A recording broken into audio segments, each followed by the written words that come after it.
Yeah, he was tough. He was ornery. I'm good. Okay, everyone, it's 5:45. That's interesting. Good evening, everyone.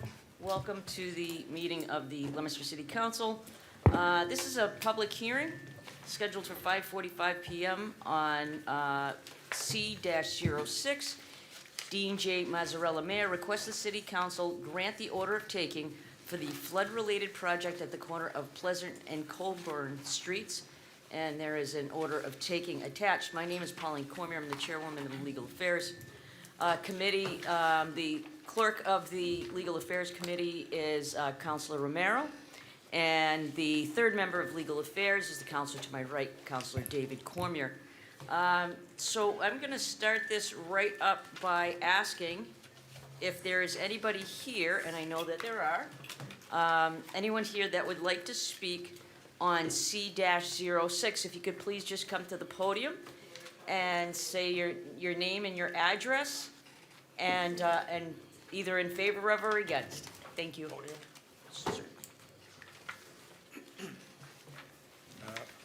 Oh, this on. Good evening. My name's John Roseberry. I'm with the DPW, and I'm here to talk about the takings for the flood-related project at 208 Pleasant Street. This is a DOT project funded by DOT. It's a $5.4 million project.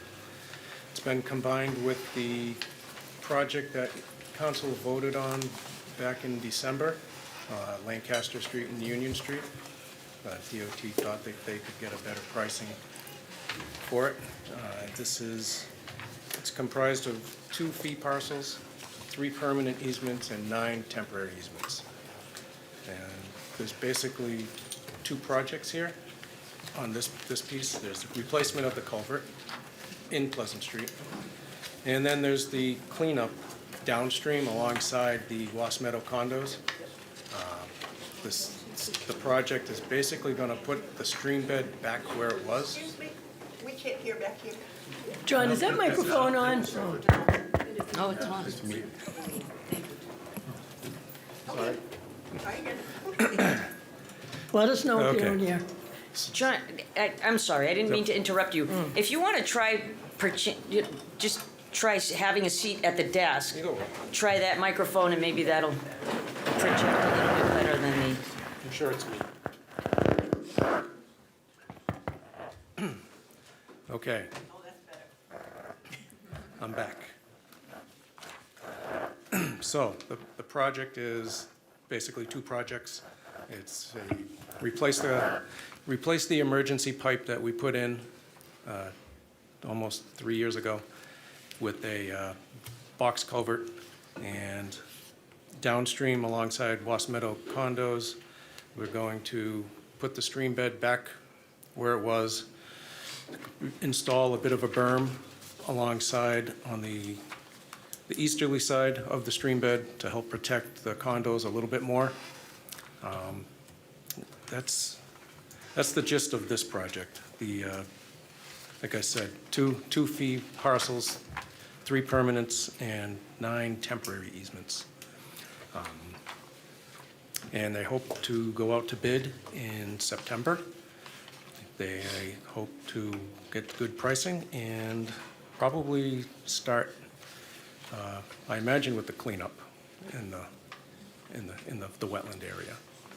So, we have any?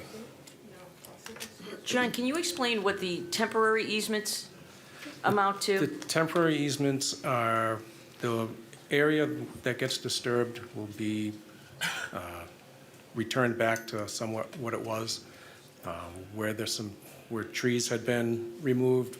They'll plant some trees. The power line along Pleasant Street needs to be relocated because there's a pole right near the culvert. So they have to push it off the road through people's yards. And when that's all done, the poles come out and the new pole goes back in on Pleasant Street. The other temporaries are down towards by the condos. That's just to move some earth around, and they restore the wetlands and the stream bed, and then they get out. Okay. And that's all that is. Do we have an estimated length of time on this project? Like I said, they want to start this fall, but the road closure on Pleasant Street will be next summer. Okay. Because they're going to have to open up the whole road in order, because right now, there's a 36 diameter pipe in the ground, which isn't nearly big enough to handle a storm. So they want to put in a 4-foot tall, 10-foot wide box culvert. So in order to achieve that, they have to open up the whole road. And project would start after school is done for the season, shut it down for the summer, and get it back open as quick as they can. So it should be just the summer of '27 should be it. Okay. I'm gonna open this up in just a second, but John, I'm gonna ask if you wouldn't mind staying there if there's any Sure. specific questions, and That's fine. then we can ask those. First, gonna go to members of my committee if you have any questions. Councilor Romero? Okay. Councilor Cormier? I do not at this time, no. Okay. Councilor Bedanza, I saw your hand up first. Thank you. John, I'm looking at Schedule A, page 5 of the submittal to us, and I'm going to assume that E is for permanent easement and TE is for temporary easement. Correct. So, and then there's designated square footages for all the easements. Yes. So it looks like almost all of them are, well, all of them are under 3,000 square feet, but most of them are under 1,000 square feet. Yep. Okay. And in terms of state-of-the-art construction, these type of drainage areas, box culvert is the state-of-the-art. No one uses pipes anymore, right? For something of this Yeah, magnitude? a lot of times nowadays, it's, whenever you touch a culvert, you have to adhere by DEP's stream crossing standards, which is to allow animals to pass through. If the opening is too small, the animals are less inclined to crawl through the smaller pipe than they are the larger box culvert. Okay. So, Thank you. I'm all set. Councilor Shalfo Zephyr? Thank you very much. Thank you, John, for coming down and explaining this because, people in the area have a lot of questions. So in terms of the Wasp Meadow, in terms of the cleanup, there are, lots of debris. There's been sticks, but then big boulders, and then some of the trees were hurt, and now they're dead. So will clearing out that kind of debris be part of the project? I believe so. Okay. I believe that's part of because a lot of material that washed out Right, is what's killing the trees. exactly, So right. when they're in there and around, pulling the gravel back out, Okay. they're gonna have to get to the gravel. So they'll be cutting some trees. The trees will come out. And they'll restore the wetlands the way, it won't look exactly like it did before, but Mm-hmm. it'll look better. And it'll be far enough away from the condominiums to really prevent flooding, we hope, in the future, is best. That's the idea, Okay, yep. all righty, thank you. Councilor Noseworthy? Thank you. So I guess also thinking about projects, while you're doing this project, if you do come across additional issues or concerns that are sort of imminent, just for people watching, is there when we all watch HGTV, there are contingency funds. So is there something like that built in if you do come across something that's really important and you didn't find before, or has that period already sort of passed? That would be under, the whole project's under DOT. Oh, okay. It's their funding. So if you look on their project website, they call it's a $5.4 million project. But I think they have available $6 million. Perfect, great, thank you so much. So if there's something out there. Right, and hopefully they there know- isn't, they know- but Yeah. just in case they come across something. Okay, thank you. All set? Yes, thank you. Any other members of the council have any questions, comments? Okay, seeing none, I'm going to open it up to the public. If there's anyone here who would like to speak on C-06. Again, John, I'm going to ask you to stay in case anybody has any specific questions. If you have any comments or concerns, please step up to the podium, state your name and your address, and any of your concerns or questions.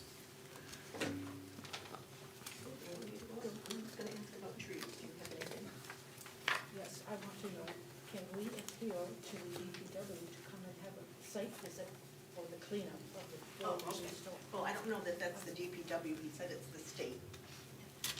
I live at West Meadow, so I've been living with this for 3 years now. And I happen to be the lucky person that owns the condo that's an inch from the brook now. Not an inch, but maybe a foot. We are concerned about when all the water came down from the poorhouse on the corner, every boulder and rock and whatever came into our yard. And we just kind of want to make sure that you're going to take all those back. That's the idea. Okay. Yep. Also, I have pictures on my phone, but I can't pass them out, I'm sorry. The trees all behind my condo were beautiful, lovely trees until 3 years ago, and now they're all dead. And we really want to make sure that they don't get a chance to fall on our houses while we're waiting. Okay. Can somebody from the DPW come down and take a look at these dead trees and make sure that they're not gonna fall on our house? Well, if they're part of the flood damage, They are. I'll see that the DOT can take care of those. But if you said are they gonna start this fall with that kind of stuff, or are we waiting until after next summer? That, I don't know. I know that, I'm not they're sure not- some they're of not these gonna- trees are gonna wait till next well, summer. they're not gonna open up Pleasant Street Okay. right away. Okay, But if they get a contractor on board and they can start doing things, that's a perfect winter project for Oh, for a okay. contractor. Winter's good. You know, Yeah. to get out there and Yeah. start the project. okay. If I could add to this discussion, there was a meeting, I think it was about a year ago, in the auditorium about this project, and the original scope of work really did not include the cleanup and the restoration of the condominium property. And city officials were good enough to get involved in that and convince the Department of Transportation to broaden the scope of the project so that those items will be addressed. So I'm very comfortable that that is part of the plan, as as John is indicating, and that we'll get that squared away for you folks. Okay, All right? thank you. You're welcome. We really appreciate it. Well, we appreciate your We're patience. trying to be patient, but No, you've been very patient. But I really would prefer that a tree not fall on my home. I don't blame you for that. Thank you. Okay, is there anyone else? Ma'am, ma'am, could you just step up and give your full name and address, please, Oh, just sure. so we can clarify the record? Oh, sure, okay, sorry. Yeah, my name is Christine McEwen. I live at 192 Pleasant Street, Unit 22. Ms. McEwen, thank you very much. Is there anyone else here who would like to address C-06? Hi, I'm Bonnie Curry. I'm fortunate I'm at 180 Pleasant Street, so the condo took pretty much the brunt of everything, and that wasn't too bad. But first, am I missing the Schedule B? This refers to a Schedule B that I don't have a record of. That's it's page 6, and it lists the damages that are being awarded to the various Yeah, I didn't takings. get that. Is it possible to get? All right. And I was also wondering, my property is like a third of the property in the circle. So I didn't know if maybe it's just the power line that's gonna affect me? Is there any, What address are you at? and this one here? Yeah, that one. Well, I'm sure National Grid is gonna do it to minimize any power outages, because it's all controlled. It says to what they're doing. Talking about it was gonna be moved onto our property instead. Not your property, Okay. So, over here. It would be this here and here. That's it, right there. so I probably won't have anything. Yeah, there's no easements on your property. I think you were notified because you're in the area. Okay, so I don't have to worry about any of it. No, not easement-wise. There'll be, the road will get closed, so you'll How be, long's the road gonna be closed? And what do we do as residents? Are we gonna be able to? it'll be closed. You'll have to use Pond Street, cut back to Franklin and Union to get to the other side of Pleasant. Walk into our property? It'll only be closed between Pond Street and 219 Pleasant Street's driveway. They only close there. They only, Permanently through the whole project, For- not just during the day. it'll be for the whole, yeah, the road's going to be opened up. There will not be any way to drive through it. So my work trailer, everything has to be gone for, No, you'll be able to get around. It's just that, it'll, I will be able to go in and out. of your house, yeah. It won't, the road closure won't be at your house. Okay. Thank you. Okay. Thank you. Welcome. Okay, is there anybody else here who would like to address C-06? For a second time, anybody in the audience that would like to speak in favor of or against C-06? And for a third and final time, is there anybody in the audience that would like to address C-06? While we have John here, I'm going to open it up to any members of the council as well. If anybody has any questions, concerns for John. John, thank you so much for coming down. Madam President, I am going to close this public hearing.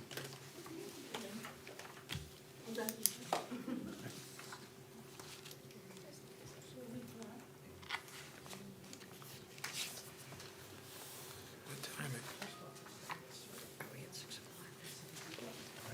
Okay, we're going right into public hearing scheduled for 6 PM. 64-26, Donna Mollett of 58 Sky Lane, Leominster, respectfully requests to modify Section 22-4 definitions of the Leominster zoning ordinance by adding the following definition of data center. And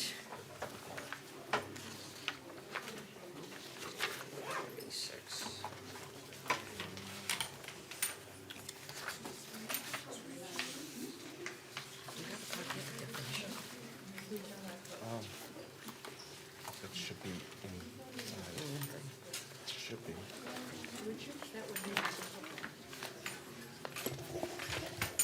hang on just a second here, folks.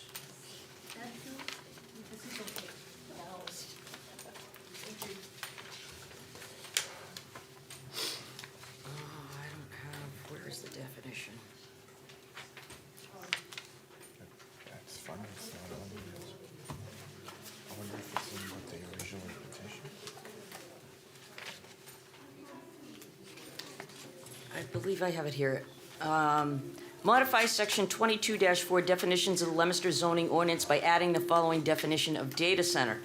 A facility or portion thereof primarily designed or used to house computer services and related information technology infrastructure for the storage, processing, management, or transmission of electronic data.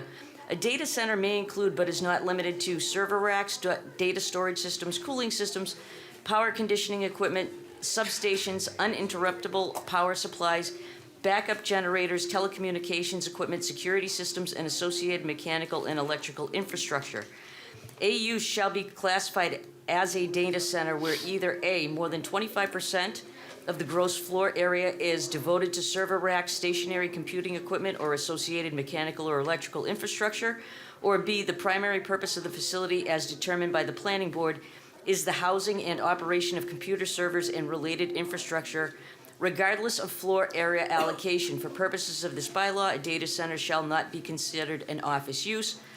Modify the table of uses by adding the following entry, which would be no across the board except for special permit by the city council in the industrial zoning area. I do see members of the public here. I believe the petitioner is here this evening. If Ms. Mollett, if you would like to step up. I'm going to ask you to actually have a seat at the table because I think the microphone is a little bit better there. Sure. It's a public hearing, so you're welcome to it. Thank you. So I'm going to ask the petitioner at first to give us your reasoning behind this, what you would like to see happen, why you would like to see it happen, and just fill us in on your Sure. information from there. I think there Thank you. is a little bit of confusion around what you read. Yeah, it's I not think the correct. first one, which is the one that is on the 6 PM hearing, is a no across the board. And the other one, 6726, is the sister petition to this, which is special permit of the city council. Okay. So, and it may make sense to open both because they're sister petitions that, you know, it's either one or the other. Or if that's too confusing, this is strictly the petition on no across the board in all in zones. I think just for clarity purposes and how it's written on the agenda, we're on 64-26, so that's where we're going to start this evening, just to abide by our agenda. Sure, but the information that you read was for 6726. But I believe that the definition was the same definition is sponsored exactly definition? the same. The Correct. entry of the table of uses is only different between an N in industrial, so Yeah. it's N across all districts versus the other petition, which is a special permit of the city council in industrial. Okay. So we'll just go by the definition that was read in, as the definition doesn't change. Correct. So the definition is the concern that I had primarily as a citizen, is that a lot of cities and towns across the Commonwealth are running towards a moratorium of data centers. And what the group of individuals found is that Leominster does not have a definition. So I don't know what the moratorium would be on. And I think that these can coexist. What we're asking for is, until such moratorium is exercised, that we have a definition. I don't know how much more clearer that it could be, is that we don't have one. So if someone were to come in and apply for what they really want is a data center, they could disguise it or just put it into the category that it would fall into, is a business center, and that cannot be halted. But at this point, we have no definition in the city of Leominster for a data center, and we're asking for this council to adopt one. And that is technically the language that's in both of the petitions. The first petition, 6426, is also saying to make a decision on them that it is N across the board. And I'm not sure that that has to exist. We wanted to give you an option, which was 6726, is to say only by special permit in industrial areas. But at the very least, I'm not sure if there would be a defensible reason to not have a definition of data centers in this day and age. I could think of one, if you want me to respond. Your call, Madam Chair. No. Ms. Mollett, are you okay for right now? Okay. Sure.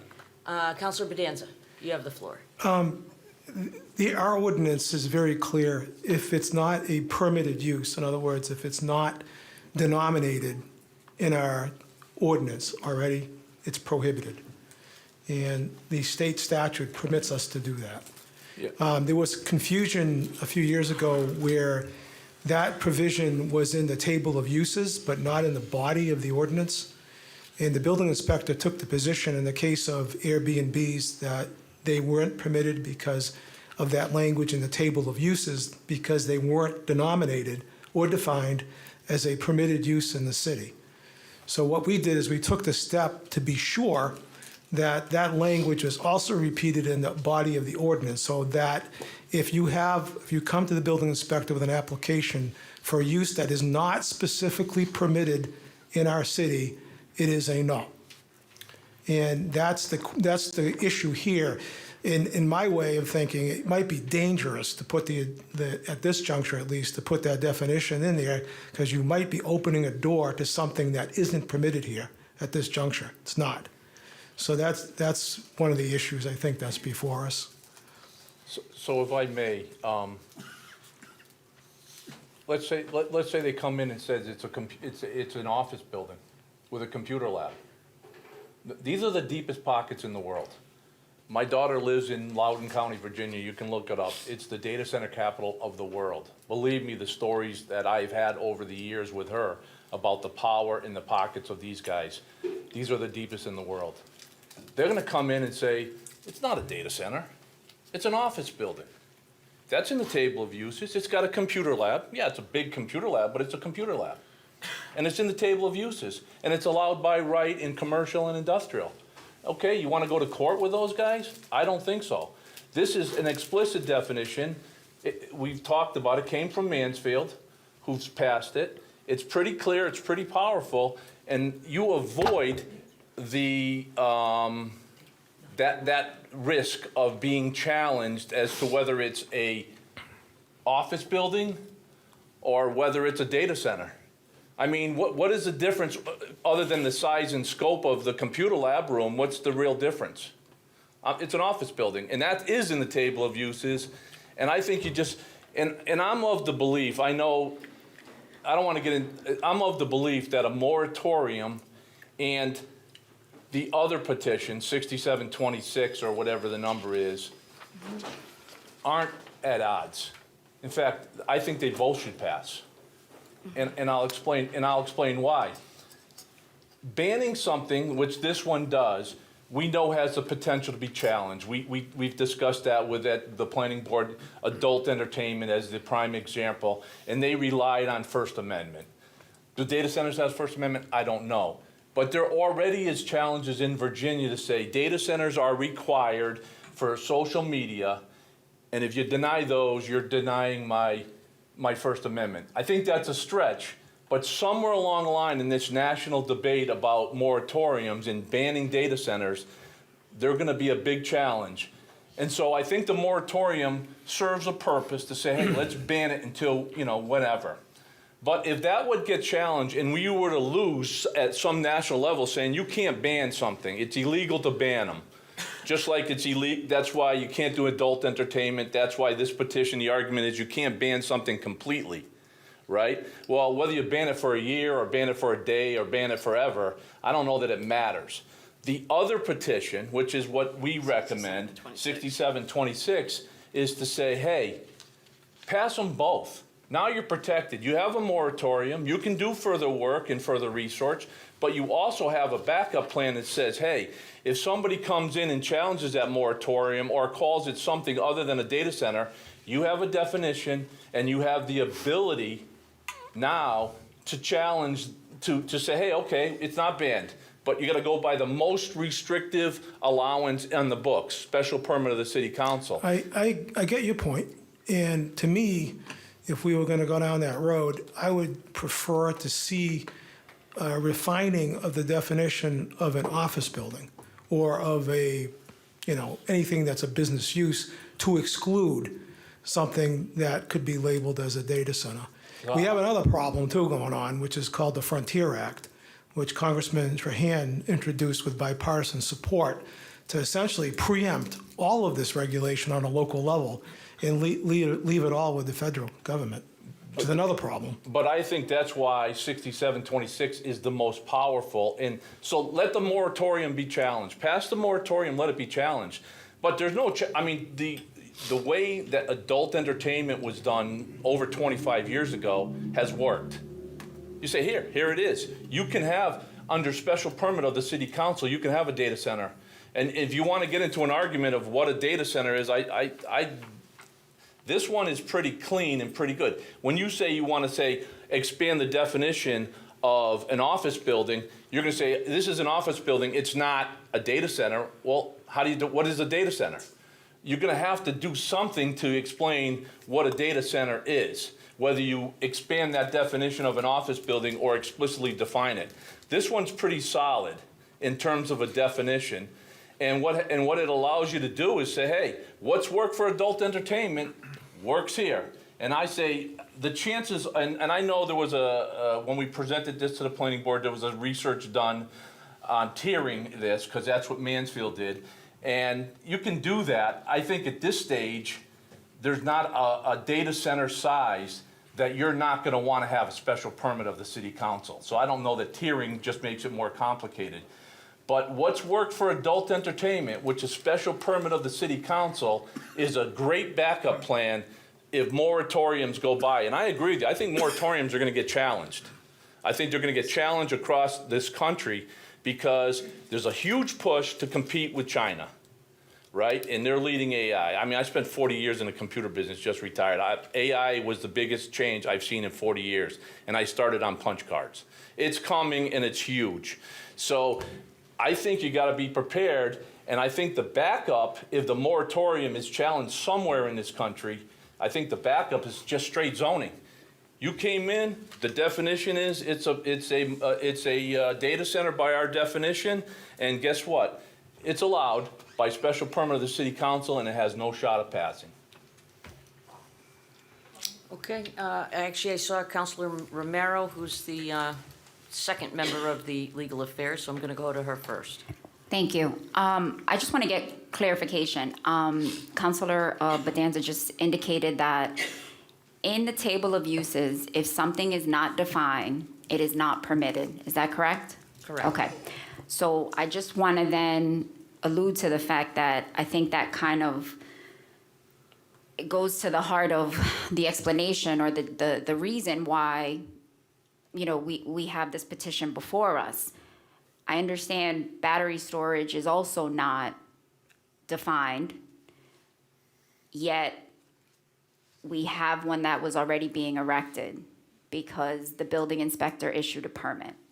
So, and classified it under light manufacturing. So given that we currently do not have a definition for a data center, I think, again, we can't just defer to the powers that be to not classify it as something else if it's not defined. So I just, you know, that's a concern. But I think also in line with Councilor Bedanza's comment, a clearer definition, I think, would be helpful, and only because I have yet to see if anything that we currently have in the city is already, could already be defined as a data center. So for instance, you know, if a bank has a room with servers, you know, we've heard of companies like Digital, you know, and they're like, that was a data center, you know, and that was operating, you know, for years.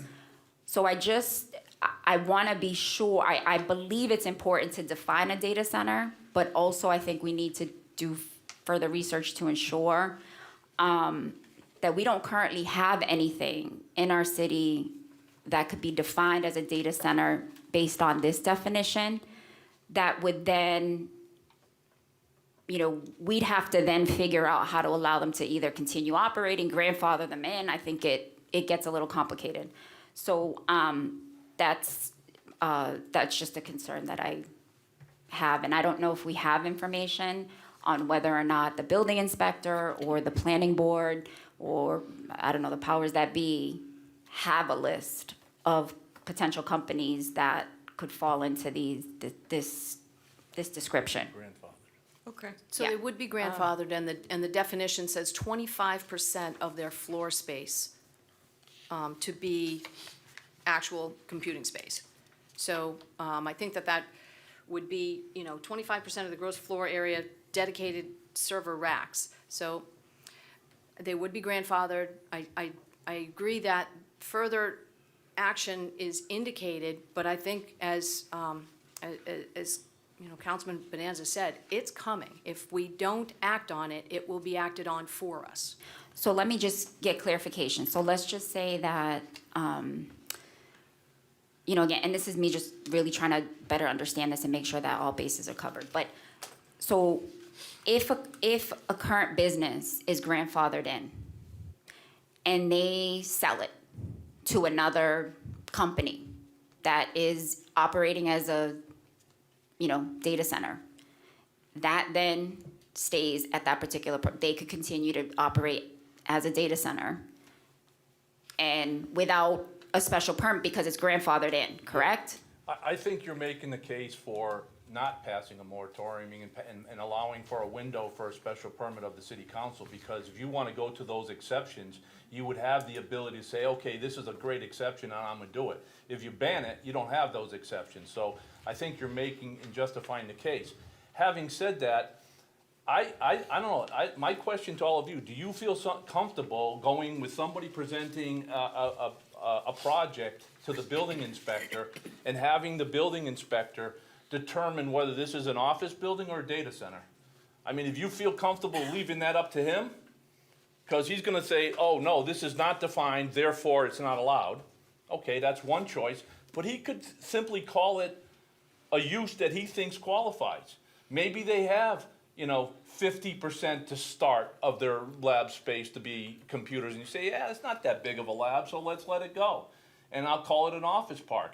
That's allowed by right in commercial, right? They could put that anywhere. And then what happens when they grow it? Oh, we're gonna make it 50% larger, and 50% larger, and 50% larger. Then what do? I think relying on no definition is a risky business. Counselor Frida. Thank you. First of all, I want to clarify that there was a definition that is attached to the moratorium. I did not put a suggestion in for moratorium without a definition. And the definition is a facility composed of network computers, storage systems, and computing resources that is used to process, store, and disseminate large amounts of data, and that such a facility is either a principal use or is used in a standalone capacity. I strongly believe that a moratorium is the way to go. I think a knee-jerk reaction, which goes to exactly what the counselor from Ward 1 is talking about, grandfathering or whatever, a moratorium gives us the opportunity to look, and it does the same thing as a ban. It stops everything. Nobody can apply. Nobody would be able to come into the community and apply for a permit. That stops. We know that happens with a moratorium. Moratorium gives us the opportunity to look at what we need. Do we know we want to ban every data center in the city? We don't know if we have any, as the Ward 1 councilor just said. We might have a data center. Fitchburg has one. Worcester has 4. There are 61 data centers in Massachusetts right now. How many of us have heard of any of them that have been a problem? So there are some at some scale. Is there one that has 1 megawatt or 2 megawatts? And I'm not a professional on wattage, but do we know that some of our companies aren't using them, or some of our companies may need them? You ban it, and then that says no. I mean, we don't know what we're banning. With a moratorium, we have the opportunity to bring professionals in. Would we ban it at the end of 6 months if we find out this is something we really don't want here? Then we bring it back and you ban it. But to ban it with a knee-jerk reaction, because that's what everybody wants to do, and keep it out of our city, we may not want to do that. We may be jeopardizing businesses, we may be jeopardizing hospitals. There's a big discussion about hospitals and AI and the use of, telemed? Do we want to take that chance and ban all that and say you can't do that? I don't want to do that. I want to look at it and have an intelligent discussion, and then if we find out that it's not good for our community, then we say, okay, we've done our research, we have the basis to ban it. Now we know why we want to ban it. I don't want to ban something that I don't know anything about, and how many people in our community use it, or if they need it. That's my point on moratorium. And as far as the adult zoning, I put it in 1999.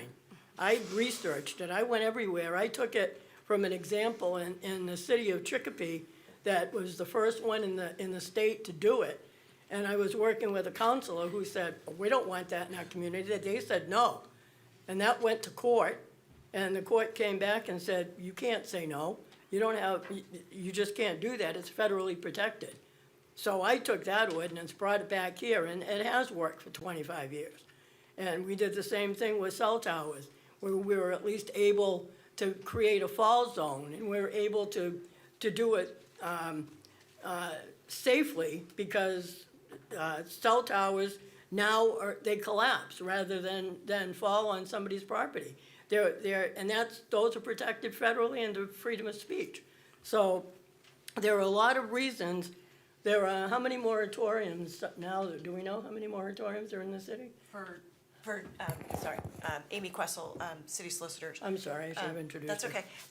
For a moratorium for data centers, there's one that has been approved by the Attorney General. As you know, towns have to have bylaws approved by the Attorney General. So there's one moratorium for data centers that has been approved by the Attorney General. Right, and cities do not have to have authority, authorization from Attorney General, it's just towns do. And if I may, I'm sorry, Madam President, Okay. we are coming up on the fall town meeting schedule for towns, and there are quite a few moratoriums on. And I think all these towns and all these cities are looking at it logically and looking at it professionally and saying, we're gonna look at this and we're gonna find out what the city needs. Do we need it? You know, do our hospitals need it? Do our doctors need it? And we're protecting our community by having a moratorium. I don't think we need to ban it. Can I? Hang on, we're gonna go to Councilor Dan. There's a lot of commonality, I think, the purpose here, I think we're not too far away from Right. each other. So, but here's my thought.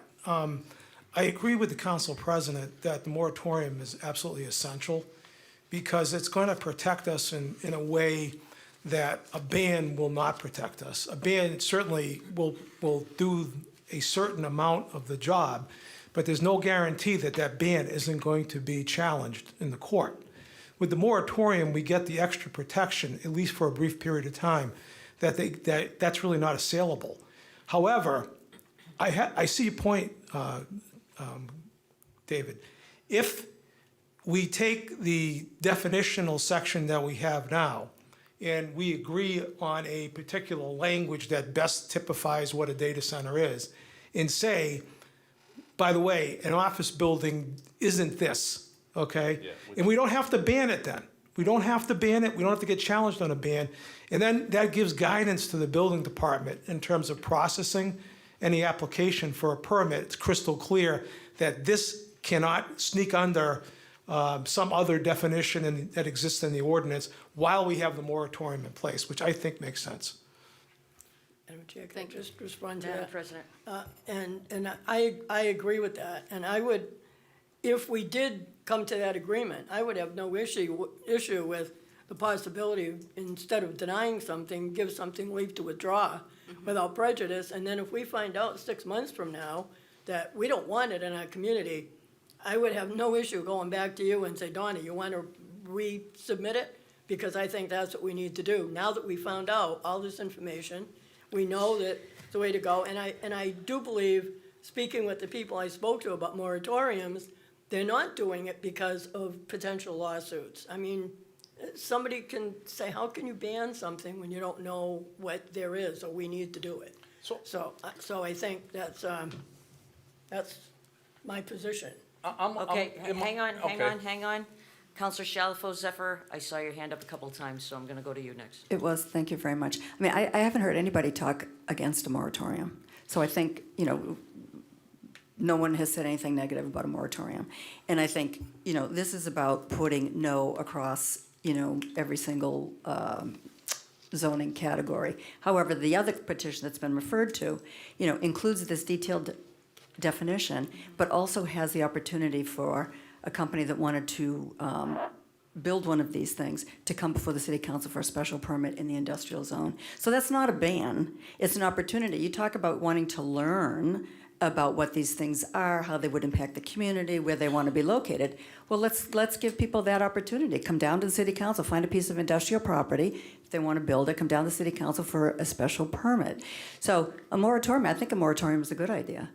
I also think that having a detailed definition, the thing I like about this is because we don't know if there are any businesses operating like a data center in Leominster. However, if they've got 10 or 15% of their floor space now, designated to this kind of operation, if they want to expand that, according to this definition, they'd have to come and, before the planning board, once this was in place, and ask for some kind of permission to expand it, because they would no longer be in compliance with the zoning ordinance. So I think this does a couple of things. It does a few things. I think it's a very good detailed definition already, passed in Mansfield.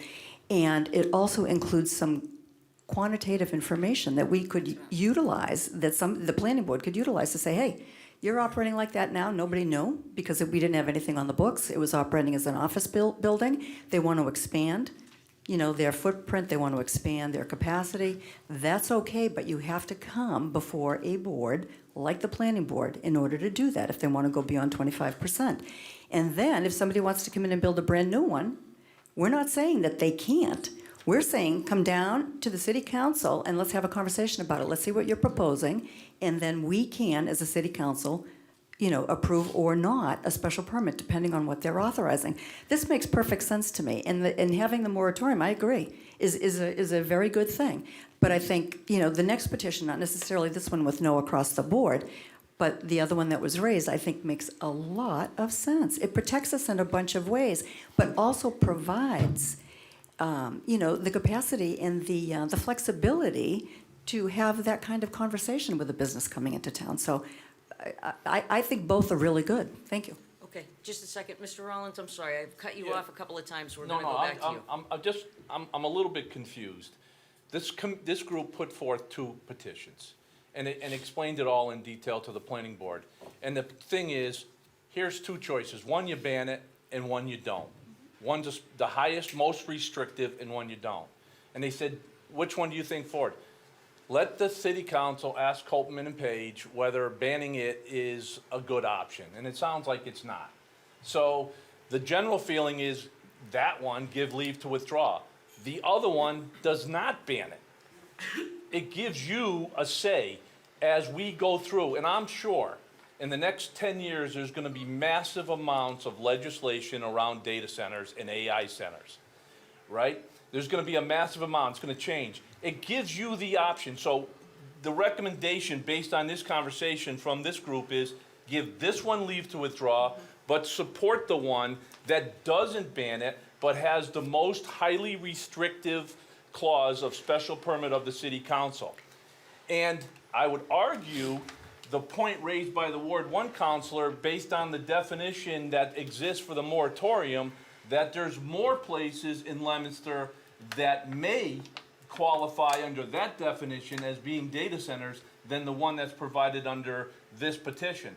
That wording, and it wasn't on the agenda, so I didn't get to see it in detail, so I heard it here for the first time, is, in my view, less well-defined in terms of size and percentage of scope, and I think there's gonna be more businesses that are gonna be affected by the moratorium. And the moratorium is a ban. Yes, it's a time ban for a year, but I think, and I'm fine with that, they're not at odds, but I do think leaving a window open on the most restrictive special permit of the city council, along with a definition that I think is a little clearer and puts more guidelines in, gives you the better opportunity to say, hey, there may be a good cause to come through that we want to allow. That's just my feeling. Okay, Councilor Bedanza. The fly in the ointment is, what is your special criteria, what's your special permit criteria? So that's the whole purpose of the moratorium, is to develop Right. special permit criteria. This thing, if we pass this thing with a special permit, name your body, city council, planning board, what are they gonna rely on for criteria? I mean, and that is a nightmare in a courthouse, because if this thing, somebody comes in and applies for a special permit, and we turn them down for whatever reason, and this thing ends up in court, that's the first thing the judge is gonna wanna know is, what's the criteria? And there is no criteria, that's the problem. And we're not qualified at this juncture to set the criteria. That's the whole reason for the moratorium. So I think the way to proceed with this is use your language to make sure that no one sneaks in here under some other kind of definition. Pass the moratorium. Get experts involved that can give us an idea of what we can live with for criteria, what we can't. And then model an ordinance after those particular items, those criterion that we haven't yet developed. So I think Councilor that's the issue. Bedanza, to be clear, leave to withdraw on 6426. He's on both. He's on- If we can use the. Excuse me, Ms. Small, just for a second. And Madam President, I just want to clarify with you, and we've already done it. So we've basically opened 64-26 and 67 Pretty much. 67-26, all right? So just officially, I want to put it on the record that Thank you. we're discussing both, Thank you. just so that we've now opened them and we can speak freely on both. Please. So go thank you on. for that. Okay. The idea was behind, so we are in agreement, these can coexist. They were also filed essentially concurrently, meaning the moratorium and the definition thereof and 6726 were filed concurrent. They both came in at the same time. The citizens want a definition, at least on the books. We at least wanted a definition on the books. I hear you with your definition. I do agree that the moratorium is indicated, but I do also think that in the language of the definition that is within the moratorium, it says things like large data. And I am concerned that it doesn't define that, and I don't think that that is as defensible. I agree with you that the language of 6726, should it be passed, simply says this is Leominster's definition of this, and oh, also, by the way, then there's room for the moratorium. Madam Chair, the attorney has something that she wants to offer. Attorney Kessler, thank you. Thank you, Amy, again, Amy Questle, City Solicitor. So 64, am I on? Yep. Yeah. So 6426 was advertised as, it says, respectfully request to modify section 22-4 definitions of the Leominster zoning ordinance by adding the following definition of data center. And then there's no definition and there's no indication that there's all ends across. Yeah, that's confusing, and that's not how the petition was So- filed. They were filed identically. They were discussed in the planning board, and I believe the planning board record was different. I could be wrong on that, but there was a long meeting, I'm sure most of you've seen it, there was a long meeting with the planning board where it was discussed, and I believe they had both in full form. This is confusing to us, and I know there was, to say that, but the way they were filed and the way they were presented was two separate 64, 67, same definition, different table of entry uses. The advertising doesn't show that way, or this agenda doesn't show that way, but I thought it was part of shortness because the long agenda, just like you don't see the definition for the moratorium. There's no definition in that either. So, I guess the way to cure this, if they are going to withdraw 6426, that We would can't cure this, withdraw it. You have to because, do it. there's no, there wouldn't be a definition. ask them Also, if they own it. if I may, Certainly. Madam Chair, in 6726, I understand that this was taken from Mansfield's bylaw. It's not exactly Mansfield's bylaw because it's only the beginning of Mansfield's bylaw. Mansfield's bylaw goes on to define tier 1, tier 2, and tier Right. 3 data centers. But also the last sentence of this, for purposes of this bylaw, it has to change to ordinance, which, again, not Okay. earth-shattering, but I No. just wanted to make sure that that's right. Okay, Yeah. so, Just so you know. let me see what was submitted. The decision in presenting But this on the this doesn't tiering have was to leave the ends across tiering it. out It says- for simplicity He's reasons. saying that there's ends. So This in, is what we were given. Yeah, she's got it. okay, She has it. no, this is different than this. The one with the special permit of the city council Yeah. is 6726. Yep, that's 6726, That okay. was 64, the one we And that has the originally ends opened. across all of it, yes, Okay. okay. I don't know, And so, where were you, was that just in your packet? This was just in the packet that was given to all of us. I don't know what I'm happened. concerned about I the don't know, I advertising. wasn't responsible for replicating the So the papers for question everyone. is, the general feeling is that 6426 should be given to withdraw, and the discussion and that this group would be 6726 be the one that's supportive, right, based on the discussion here and whatnot. The question is, the group can't, I mean, they can ask for leave to withdraw, but you own that, right? You own the right to give it leave to withdraw. And I don't know if the fact that the advertising of this is not accurate of the representation of the original petition if that causes problems for you to give it leave to withdraw at this point. But I think in general, the group feels that 6726 is the one that they would now support. The idea in the beginning was to give you both and let the city council get legal advice and choose the one that you wanted. That was the original idea. And I do think the planning board had that same, they didn't really put a whole lot of emphasis on either. They knew that there were moratoriums and they were Kicked it sending to it to you. the city council Right. for the Yeah. discussion to take place here. Yeah, and we presented that to them, because they asked us which one. We said, the suggestion was, give both support and let the city council ask questions of whether N across the board makes any sense. That was the discussion. They said, yeah, okay, we'll do that, and let you guys decide whether N is there. And it sounds like N across the board, for several reasons, doesn't have the support. We still feel that 6727 has validity, right, in terms of, which we talked about. So we're not asking for that one to be given leave to withdraw. My only question now is, can you give the first one leave to withdraw based on the problem with the advertising? Well, In my we- opinion, yes. Okay. Okay. We can, or we could deny it. We're trying to avoid that suggestion being Yeah, I made. would think that's the worst case, because then you get into this Well- 2-year ban, Not, yes and no. maybe. That's debatable. There's a lot of steps I involved. know, I know.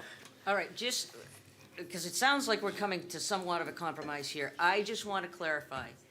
So Attorney Questle, just to clarify, and Madam President, I'm sorry, No? we could give 64-26 leave to withdraw this evening, despite that there may be an issue in publication. So that could be given leave to withdraw. That would leave us on 67-26, and it sounds like we're coming around to some sort of we're gonna get to that. Right, A little bit more. But I just wanna, Yes. so we're all on the same page here, trying to keep track myself. Attorney Bedanza, I saw that you had. No, my point was, I just think, what my concern, I'll reiterate it, was we don't have criteria in place to deal with a special permit at this point. And that's the whole point of the moratorium, is to develop that criteria. I think the point by Mr. Rollins about, processing building permit applications for things that could in fact be a data center is something that does worry me. I'm concerned about that. So I think maybe taking the language that is in 67 and saying, by the way, we're not saying that it's prohibited, but we're saying this isn't a office building.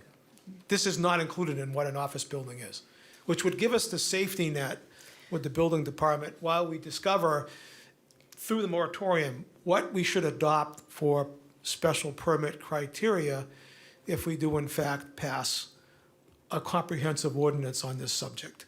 So assuming the federal government doesn't all tell us to do what before that. Hang on, Counselor Romero. So, I just want to clarify here. So, the petitions that we have before us, clearly, obviously, we have the public hearing schedules. We have not had a public hearing on the moratorium. We have not done anything related to the to the moratorium at this point. I think even the planning board has to come back, and they haven't even made a decision on it. So to continue to utilize that and say, we'll just pass a moratorium, we haven't even had public input, we haven't even had a conversation, we don't even know if we have the support yet. But we do have a petition before us. So my question is, if we pass 6726 and with a more defined definition, for instance, as you said with Mansfield, they actually have tier 1, 2, 3. 2 and 3 are banned. Those are the larger data centers that most people are concerned with. 1 are the smaller data centers, but it requires special permit by the city council. If we were to take that route and pass this, can we then, when we take up the moratorium, if the moratorium is passed, that still kind of applies to this petition, and perhaps the city solicitor can clarify that. And I also just want to clarify with you as well, you've indicated that the Attorney General has to approve a bylaw I just want to confirm, would she, if we were to pass a moratorium, does she also have to do that for for a city? Because we're a city, I We have the power here. No, I was just using Okay. that as, I was using it as an example that it's already been determined by an agency, not a court, an agency that it's allowed. It was just Okay. giving you an example that, yes, a moratorium has passed that is allowed, the Attorney General has determined it's allowed. Again, Attorney General is not the courts. Yep, and then just again, just getting back to the question, we were to pass 6726, special permit, maybe some additional defining language, and then, you know, we're proceeding, I don't know when we have the public hearing, whatever the case, it's September at some point, the 14th, the planning board still has to hear it as well. Depending on the outcome of that, let's say it is favorable, we pass a moratorium, does it then just apply to this? Can we have both? Can we have, put this on the record until the moratorium comes before us No chance. and we make a decision? I'm sorry, I'm trying to just get clarification. So that is a bit of a procedural Conundrum. So if you're going to enact an ordinance tonight that has to do with data centers, and then in 2 weeks you're going to enact a moratorium on data centers, then what you did tonight has no effect, because there's going to be a moratorium in effect. And then the purpose of the moratorium is to come up with a really good definition. I think I agree with all of you, your concern about definitions. So the purpose of a moratorium would be to come up with a really good moratorium, to come up with exactly what type of data center you want to ban and which ones you want to allow. So for example, like tier 1 maybe, but or associated with hospitals, something like that. So after the 6-month moratorium, you're going to come up with a new ordinance with regard to data centers. So there's no use in the one that you're contemplating, because for 6 months it's not going to be in effect because the moratorium will supersede it. And then after 6 months, you're most likely going to have a more comprehensive. So I get, right, but you're making, and I just want to get back, so, but the assumption is that the moratorium will pass. I think there, maybe That's an easy support, one. but we don't, That's easy. You just further time 67, petition 67-26 until it comes up and it's. with the it could be- along with the moratorium. Exactly. Okay. So if I, a couple points here, first of all. The moratorium's temporary, so you need zoning sooner or later. And whether the order is, somewhere before that moratorium expiring, you're gonna have a definition. So whether you put one in now, and by the way, we know that zoning is dynamic. We watched MU2 go from where it is to a gigantic project where the zoning was changed. So there's nothing to prevent you from saying, here is the definition now. Yes, the moratorium passed, it takes precedent, we can modify it. But what happens if a moratorium gets challenged and loses? Then where are you? You have no definition, you're playing. So I don't know that the order matters, that you pass a petition now that puts an ordinance on the books and you oversee it temporarily with a moratorium. So what? So what? So it is important to just remember that your zoning ordinance is a permissive, it's called a permissive zoning ordinance, which means that it has to be explicitly stated on the use chart to be allowed. Right, And but so but that without the would- Okay, criteria, Mr. so, Ron, everybody just take a Carrie's been deep breath. waiting. Yes, I see Counselor Noseworthy. Thank you, Attorney So I'm just gonna ask that we just not speak over each other. Counselor Noseworthy, thank you for your patience. You have the floor. Thank you. I am a bit frustrated because I put up my hand about 6 times and Well, trying to recall I my. apologize. I'm trying to, I Well, apologize. I don't always see everyone. So you have the floor. Please use it. I guess one of the things I want to say is that I believe that AI data centers, yes, there are other kinds of data centers. AI data centers are a very different animal, as was said by one of the petitioners, than anything we've ever seen before. They don't play nice and they have more money than we could possibly imagine. So I want to proceed with, in a very conservative manner, because I don't think, I'm not talking about smaller business centers who might have some computers and have, or hospitals who have like an AI component. I'm talking about, I'm sorry, a data center component have the same as AI data centers. It's a very different animal, and I don't think it's something that we've ever seen before, even with all the accumulative experience. I have a letter, you let me know when is appropriate, Madam Chair, that two of my constituents asked if I would read into the record. So I can wait to do that whenever is appropriate, but I keep putting my hand up and I don't want to have that get lost in the conversation. Thank you. We We have a number of letters. have a number of letters. That's gonna take part, little, as they come up. Right now, we have an active public hearing, and we're going to continue to do that with the people that are here, okay? Any other members of the council have any comments, concerns at this point? I just Madam wanted. President. Oh, I'm sorry. Oh, go ahead. I just wanted to run by, because the way I understood it, and I just want to make sure I'm correct. The fact that there are agenda items for moratorium or banning or whatever it is, the fact that it's on here essentially stops anybody from applying for anything. Am I correct on that? No, not, No? not pursuant to the new changes to 40A Section 6. Okay, but it used to be They just, that way. correct, it used to be that way. Okay. Counselor Bedanza? I just picking up off what the city solicitor indicated about where a permissive use, I think it's a win-win. We're protected, you know, and I, like I said, I take your point. We can fix that. We can put some belts and suspenders on what's existent now in the table of uses, and I don't think that offends anything if we do that, right? And so it's a win-win. We're protected there, and we have the time to study under the moratorium to get a real tight definition that everybody can live with. And like I said, just hope the federal government with the Frontier Act doesn't make it all irrelevant. Okay. Any other members of the council? Any other members of the public that would like to address 64-26, and I'm going to say 67-26 since we've opened them both? For a second time, is there any other, oh, I'm sorry, Councilor Shalfo Zephyr. Right, through the chair, the constituent that the Ward 5 council was referencing also emailed me, and they couldn't be here this evening. They would have been here for the public forum, for the public hearing to speak.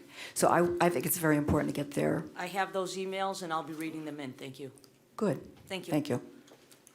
Hi, Haley Brady, 200 Harvard Street.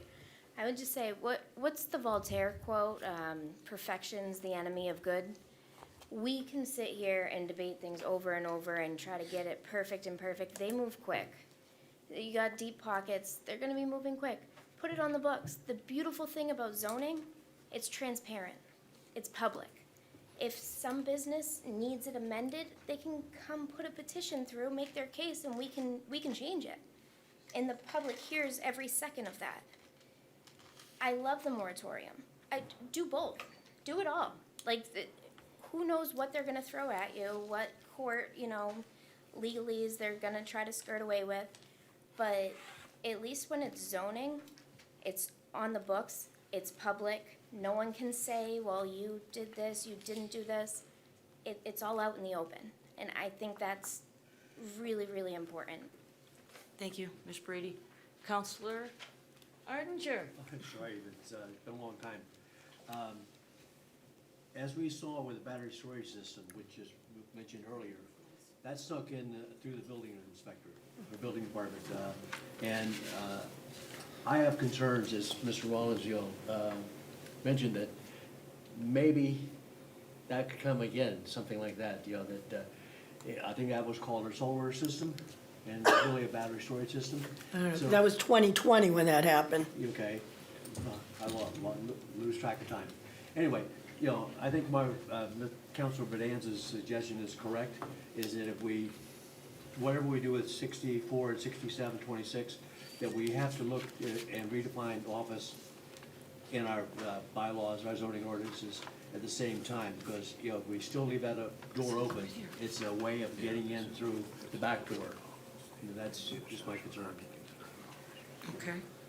Dawn, I'm going to ask you. I've been saying Mollet. That's okay. It's Mollet. Mollet. It's Mollet. Millet. That's okay. Okay, Millet, I'm sorry. I'll answer to most. I'll answer to most. No, and I meant to ask you not way late in the, for yeah, way in Exactly. the Just beginning, call me. and it's just, okay. So to be crystal clear, Councilman Arndinger, the last sentence of this definition specifically says, if you were to pass 67-26, for purposes of this ordinance, a data center shall not be considered an office use. So it does achieve the objectives that we're all speaking of. It protects the city now. In the event that a moratorium isn't enacted, it doesn't pass for some reason, you have this. You have this. It's not ever going to be perfect. I don't agree with putting all of the different layers, but for right now, it does give you the clear definition to empower this council to be able to define and pause. And then that could be instituted as well as part of the moratorium. So I do believe that both were designed to, they came in at the same time. I think that the council, Madam President, and our citizens cared and both want the same objective. We're asking for both. I agree, and I use office building as an example. But as I said, the battery storage system was passed as a solar system. Right, and And that's so- why we use that language in here. Yeah, but, is there a possibility that if we don't specifically, outline some of this stuff, that the building inspector may come up with another unique definition of, for a battery, not for a Data center. data center, pardon me. So I think that what this defines is instead of just saying large data processing, it says 25%. 25%.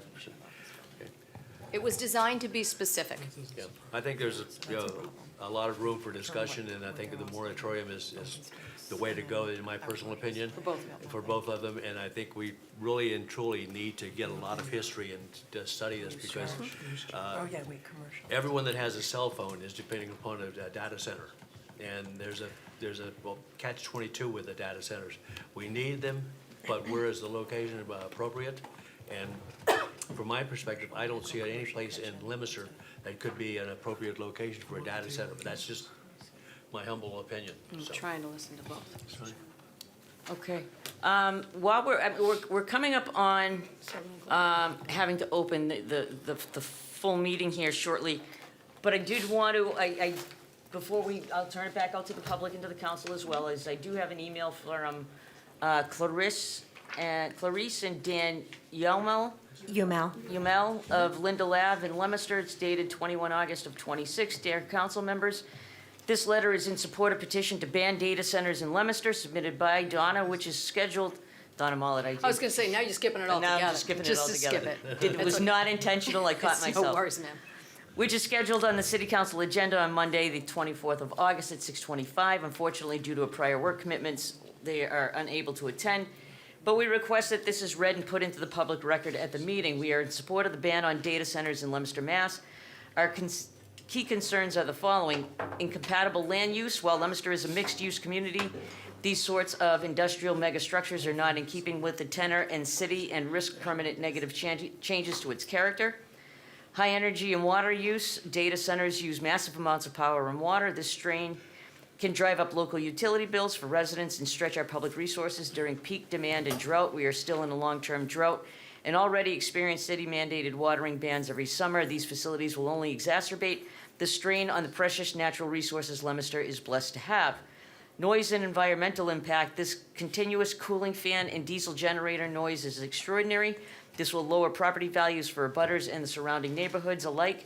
Heavy construction traffic will disrupt our already strained infrastructure. We seek to protect the people in our community as well as wildlife who would both bear the brunt of the negative impacts. Few local jobs. These facilities create very few permanent jobs after construction is completed. Our community would bear the long-term negative effects without the benefit of significant economic return. We respectfully ask the City Council to take the following steps. 1, enact a ban on any and all data centers within the borders of Leominster. 2, deny all current and future permits and zoning approvals requested for any data center project. 3, require full independent environmental and infrastructure impact studies before considering any similar projects in the future. While we respect the thought behind the petition for a moratorium on data centers in Leominster as proposed by Councilor Frida, but our preference is to encourage the council to pass a ban on the data centers in Leominster outright. Thank you for your time, your public service, and your dedication to protecting the residents and resources of our beloved city. Sincerely, Clarice and Dan. Madam Chair, I am really impressed. It's exactly 7 o'clock. Planned the whole thing. The meeting of the Leominster City Council for August 24th, 2026 is now in session. Please join me in a salute to our flag.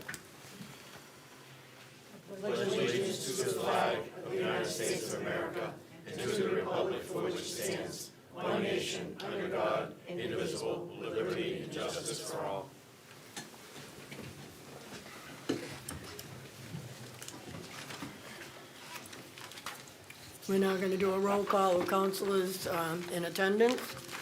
Councilor Cormier, Present. Councilor Pauline Cormier, Present. Councilor Arndinger, Present. Councilor Noseworthy, Present. Councilor Romero, Present. Councilor Shalfo Zephyr, Present. Councilor Robbins, Present. Councilor Bedanza, Present? and I is present as well. And we also have with us Attorney Amy Questle from KP Law. Madam Vice President, do we have any minutes?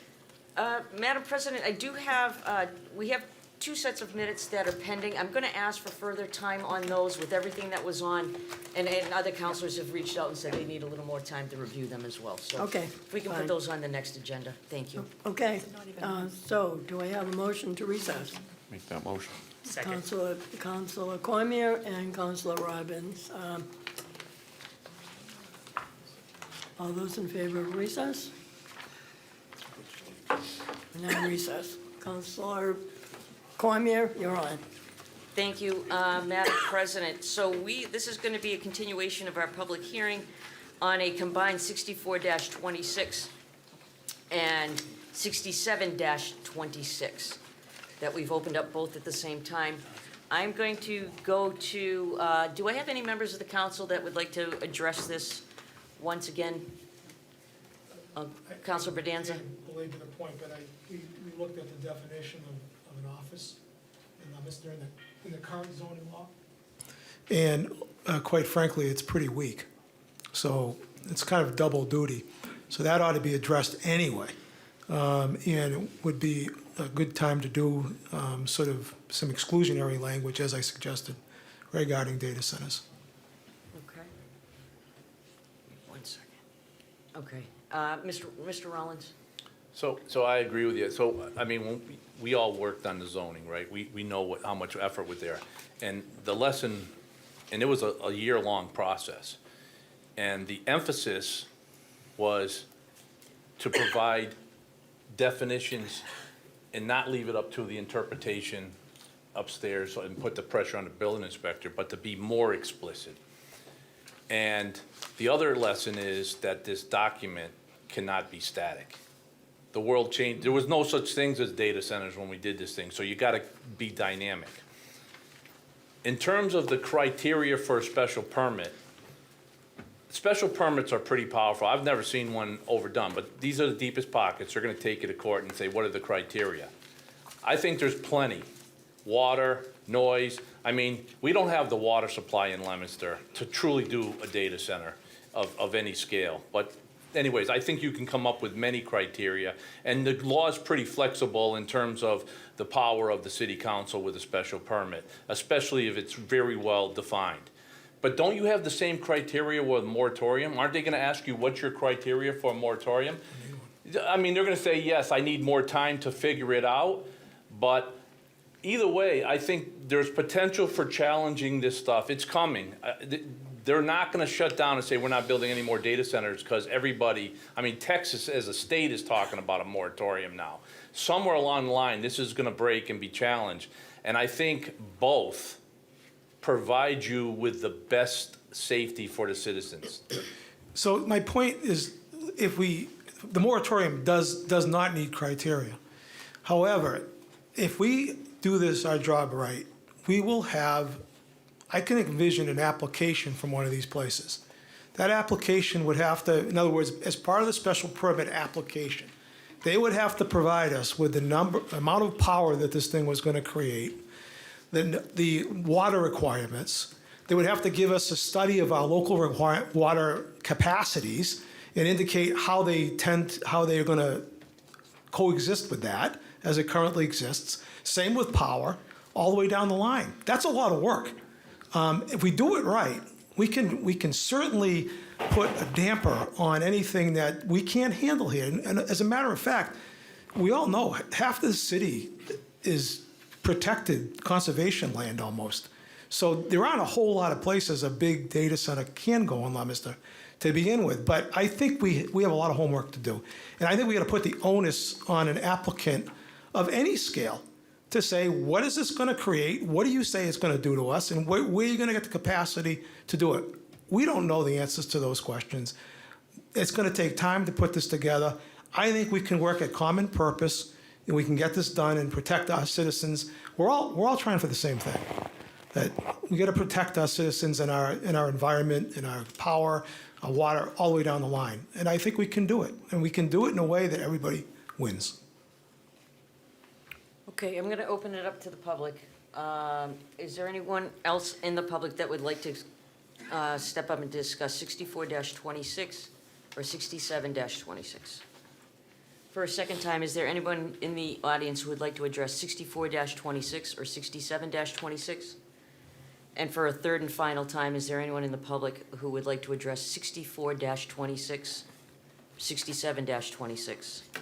My name is Dorothy Rulo. I'm 54 Low Street. I've been before you before, and I think you all know how I feel about data centers. I think you really have to be careful what is going to be happening in Leominster. You talk about power, you talk about water, you talk about air pollution. The things that are going to destroy this civilization is weaponry and pollution. It's going to destroy our country. It's going to destroy the world if you keep it up. And what we're asked to do is not only that, but to use fossil fuels. Fossil fuel has been noted to be very damaging to our environment. And I think we have to be very careful. And you people here, we have the federal level, we have the state level, but you at the local level is one that is respected and has the power. It's really, you're just wonderful in trying to keep our city compatible to what we as people live here, quiet and wonderful and clean. And there's something that was said, it says that injustice anywhere is a threat to justice everywhere. Thank you. Thank you, Ms. Rulo. Mrs. Rulo, you've always got the right thing to say at the right time. Thank you for that. Thank you, Cole. Okay, anyone for the third and final time, anyone in the audience like to address 64-26 or 67-26? Okay, seeing none, I'm going to turn this back to the council. Madam President, to clarify my options here as to these two public hearings that we've addressed now.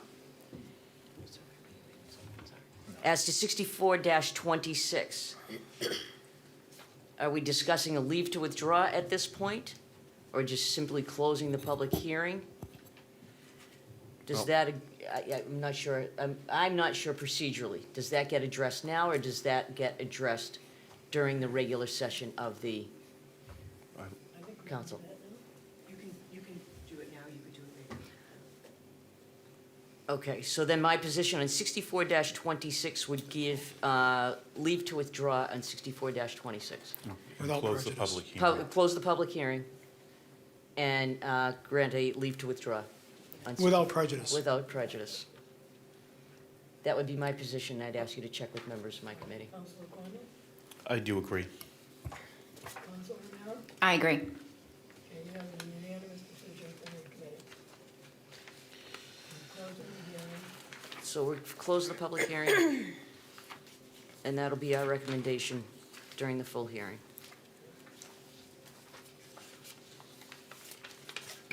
Excellent job. I'm doing that. Thank you. Okay, we also have open right now is 67-26, which we opened officially. I am going to close the public hearing on 67-26.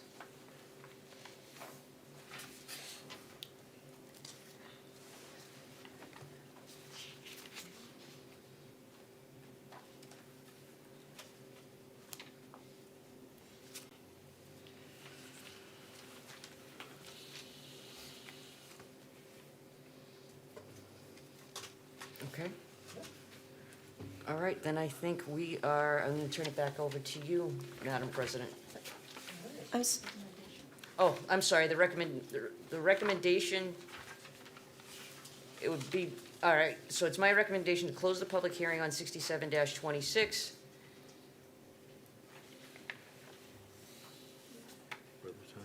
And requesting further time on 67-26. And I ask you to check with members of my committee.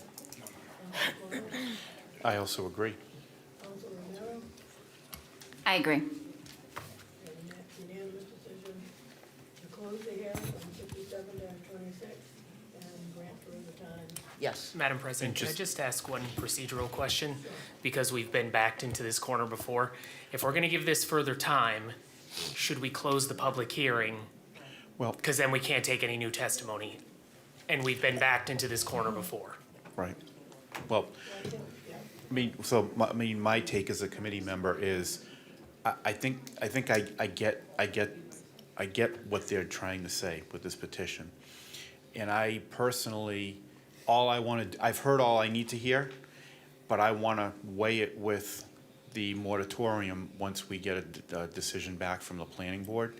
So, for me, I'm okay with this public hearing. I think I get it. I've heard what I need to hear.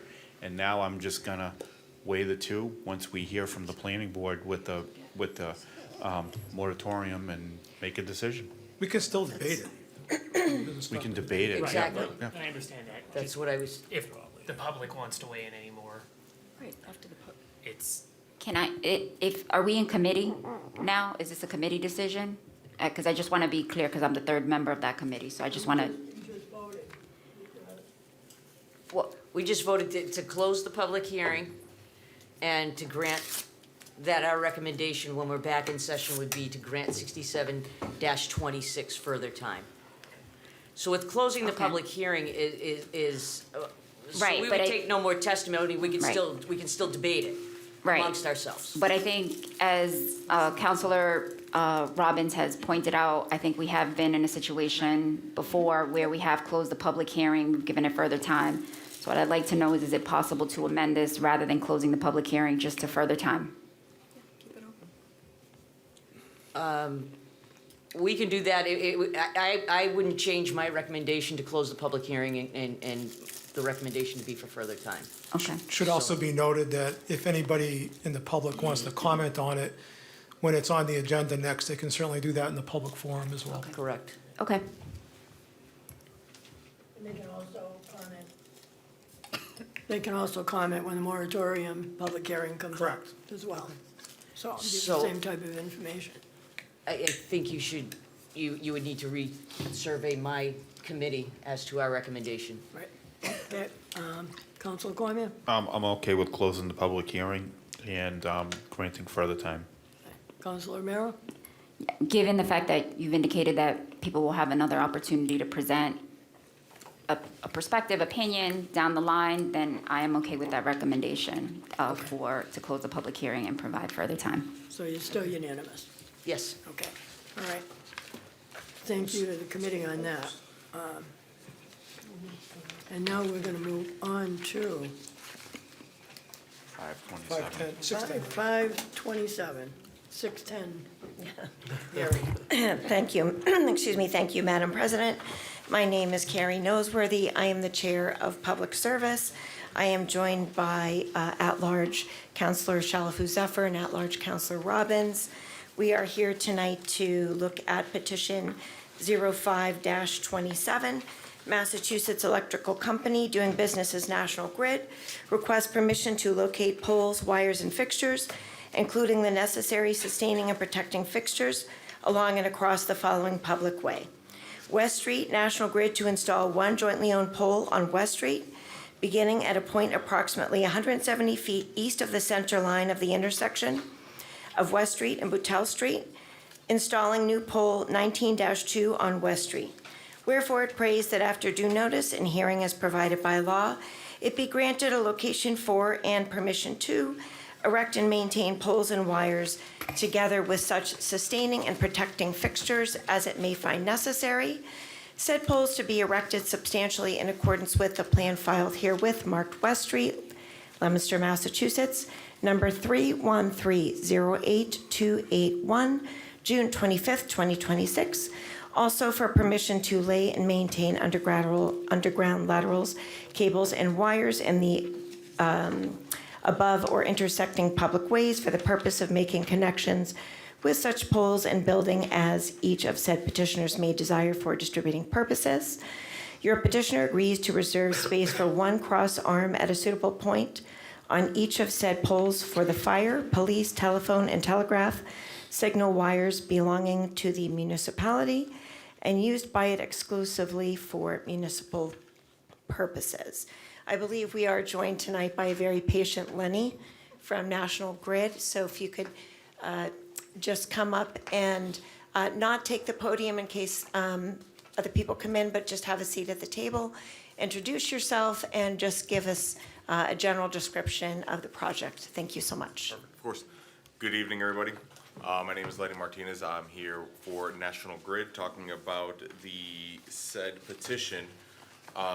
We are looking to locate a pole in, I believe this is Vine Street? Yes, it's according to this paperwork. It's Vine, it's what's on West Street, but like right in front of Vine Street. There's a line that runs down and Yes, it is into, near like, there, yes. Yeah, it goes into like that condo area. Yes. So in that condo area, there is a three-phase bank in like a field, and we would like to relocate that to the street to make it easier for us to maintain, safer for everybody. There are three-phase banks further down that line, but we can access them through the parking lot, so that's no issue. Okay, thanks so much, Lenny. And our DPW didn't have any questions. The Leominster Police Department weren't in opposition, but one of the things they brought up was the fact that, it says, just to note that the West Street right-of-way is 2 feet behind the existing sidewalk in that location. So I didn't know if that was something you were familiar with, or I just wanted to make sure it was brought to your attention just because they had mentioned it. I appreciate it. I went out there today and I was looking for steak. I put one in, but when I spoke to the designer, it's supposed to be located, like the sidewalk ends and the pole's supposed to be essentially right there, like, so it's still within the town right of way. Sure, okay. Yeah, because when I went down there, it is sort of, I don't want to say congested area, but there are lots of housing and the intersection is right there. So I just wanted to make sure it didn't, impede anybody's access to like the sidewalk or anything like that. Oh, no, it should not impede anybody's access to the sidewalk. The pole should be going in the dirt, and that we have no anchors or anything going into the sidewalk or anything that would impede anybody's access for it. Sure, and do either of my other committee members have any questions, comments, or concerns? Okay. Does anybody else on the council have any questions, comments, or concerns regarding this petition? No? Okay. So with that, I'll go to the public and ask if anybody would like to speak for or against petition 05-27. For a second time, I'll ask if anybody would like to speak for or against petition 05-27.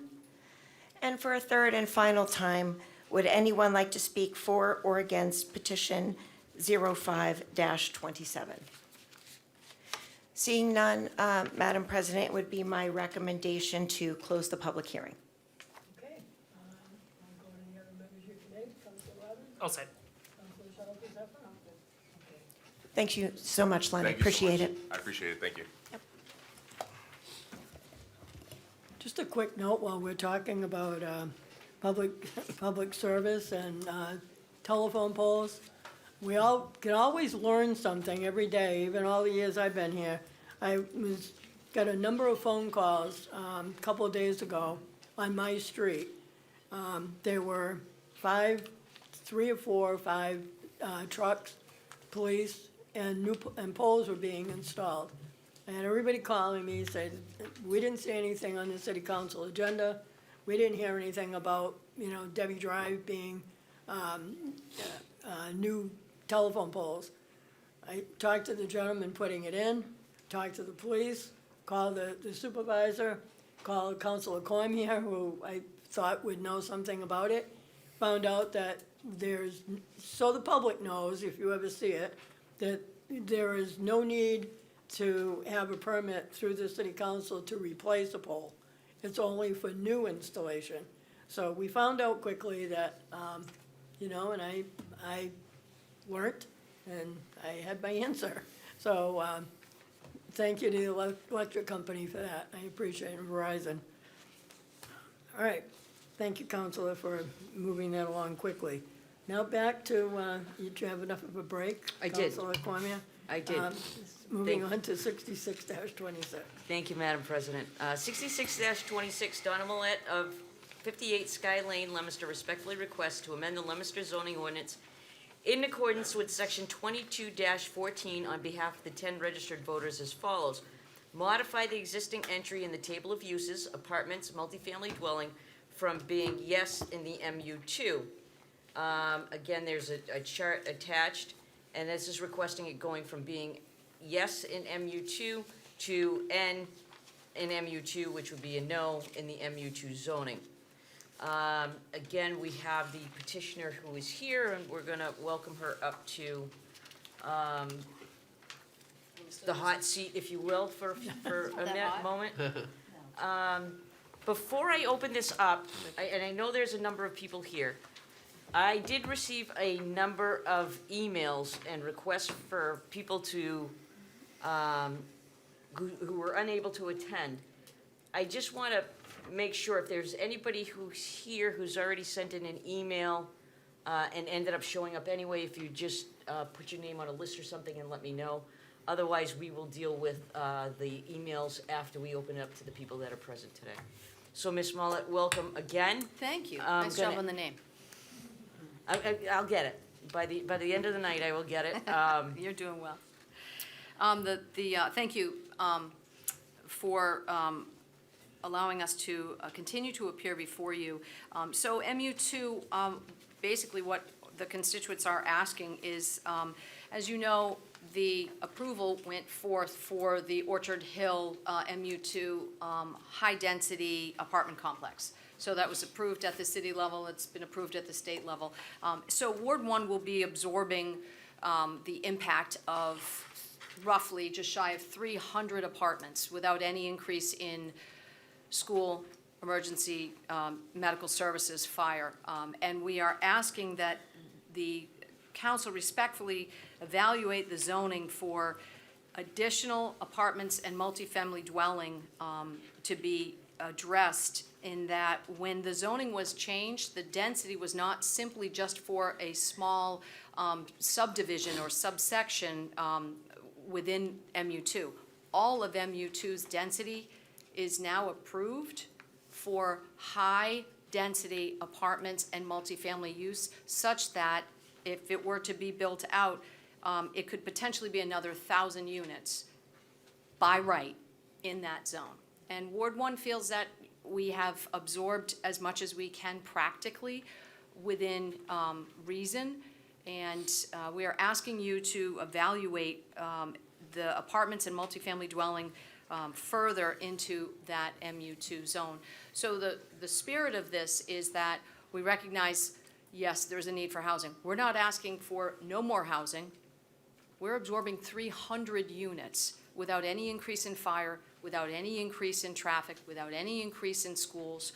We are asking that that be evaluated to the point that the table of uses is changed to no when it comes to multifamily or high-density apartment buildings. Thank you. Okay, any members of the council have any questions, concerns, would like to make any statements, ask any questions of the petitioner? All right, seeing none, I'm gonna open this, Just another point of clarity. The original MU2 had a limit of 30 acres, or 30% of the total land value had to be, was the maximum that you could do for residential. When the change went through to MU2 via the Housing Committee process, it opened up all 80 acres to be residential. Before it was limited to 30, now it's 80. And the high density, the density was 14 units per acre by right in the old, 17 with a special permit. The new density is 22 units per acre by right. So if you do the simple math, 80 times 22, or 21.74, I think the number actually is, but 80 times, on paper, he can have 1,600 units By right. by right. And the buffers used to be a minimum of 50, now there's a maximum with no minimum. So we went through the battle with the changing the rezoning back. We lost that battle. The 300 units are going in. This is saying, stop there. You get phase one, which is massive, 300 units, but you have the capacity to go as much as that land, the rest of those 80 acres can hold, which it's not gonna be 1,600 total, but it could be well over 1,000. And we're talking now, we know the density in the existing one is less than 21.74 because they built the clubhouse and whatnot, and the pools, and they set up the infrastructure for the remaining. That's still 9 four-story buildings going in. And there's gonna be a lot of noise when that construction starts. And I've had this conversation dozens of times in Ward 1. If you're talking 30-plus buildings over there and that construction starts, a lot of people that aren't paying attention now are gonna be stuck in traffic in Ward 1 and they're gonna make the connection. So what this is saying is, yes, you get the 290, but let's stop there.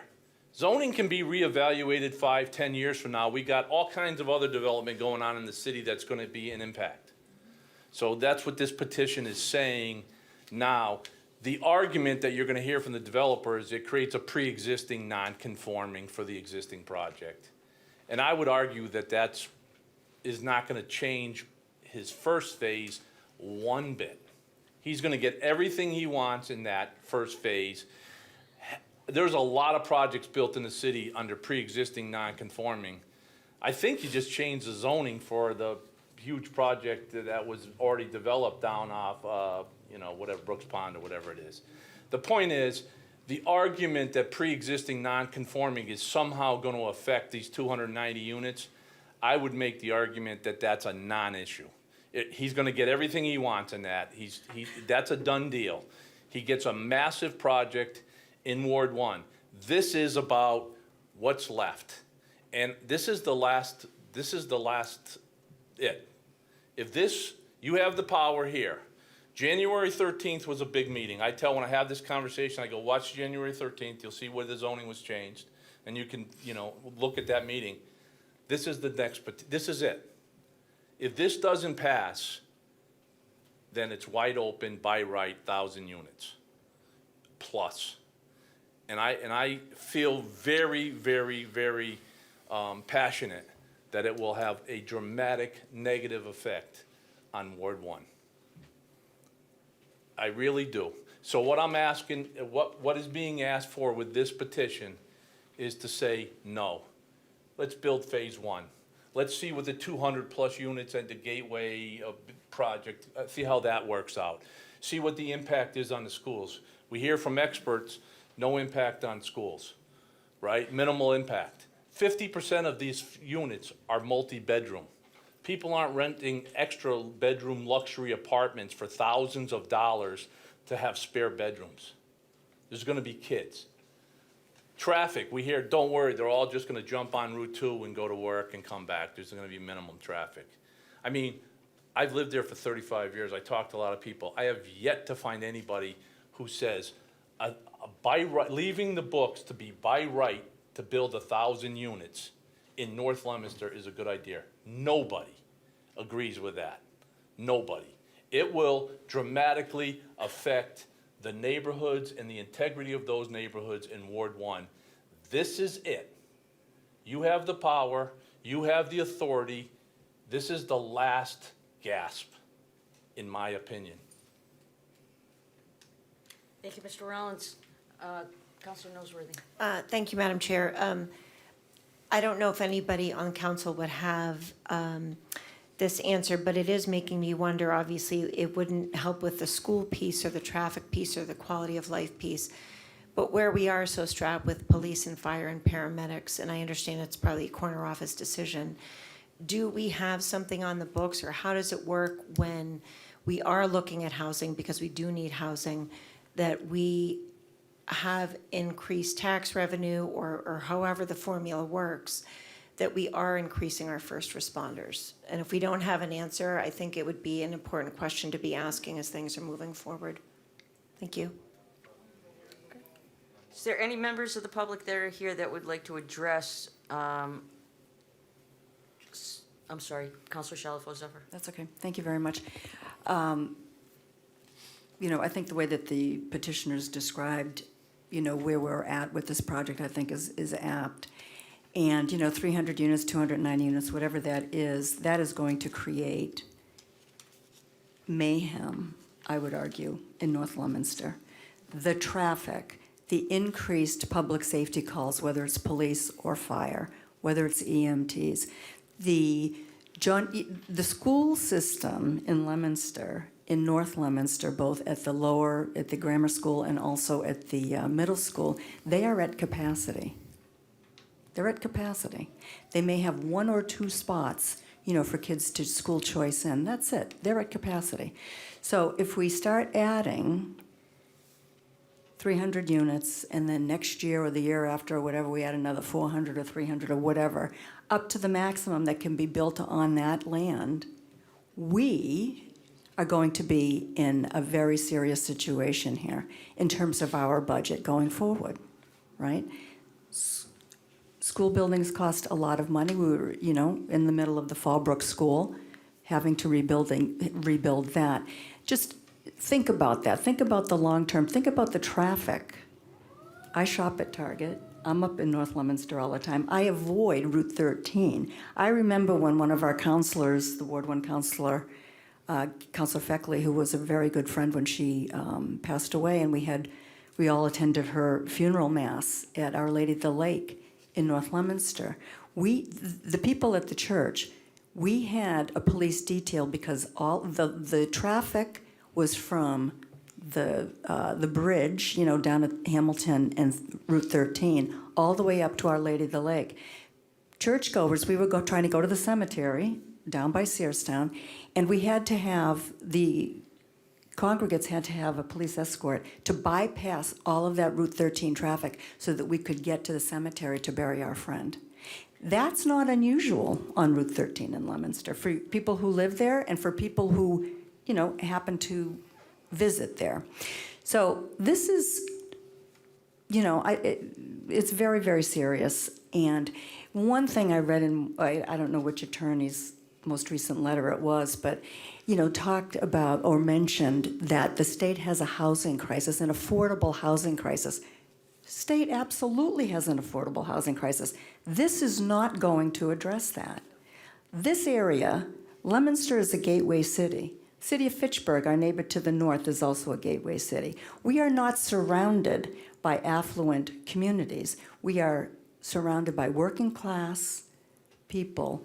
So that's such a stretch. It was an insult, honestly, you know, that this is going to help address affordable housing. That's not what this is going to do. It's not going to house anybody in Leominster.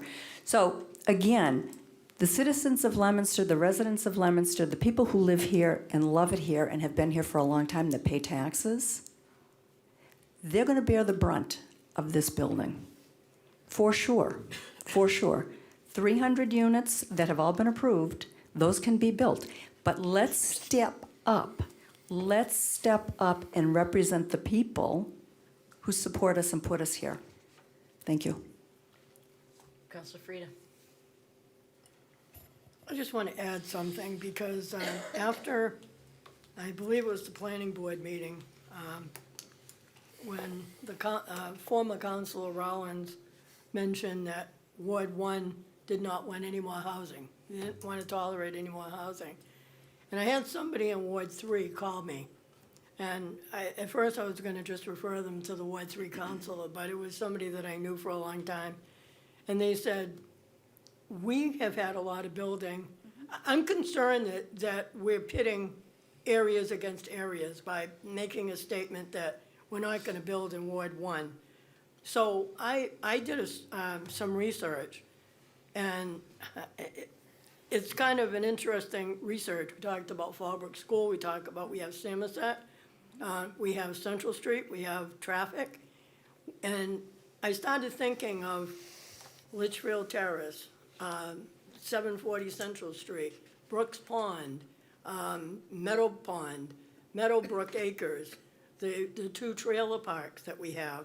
So I checked with the assessor's office today, and Ward 3 has 890 units just on Central Street in just a short area. Brooks Pond has 22 buildings with 506 units. In addition to 890 apartments, we have 935 condominiums in all the projects that we have between Fallbrook, Malvern Terrace, Chapman Place, and going down the line. So the distribution and the schools, and it may be completely different, you know, with Ward 1, if you want to show and prove that Ward 1 is a complete difference. We have the schools that aren't overcrowded in Fallbrook and Samoset. I mean, they're certainly probably to capacity, but they're not, nobody's yelling that they're overcrowded. But I don't want to see this city be separated with Ward 1 says this, Ward 3 says this, and there's, the problems in Ward 1 have not been from the building. The problems in Ward 1 was I-190, there was an interstate highway that was supposed to go to New Hampshire and never got there.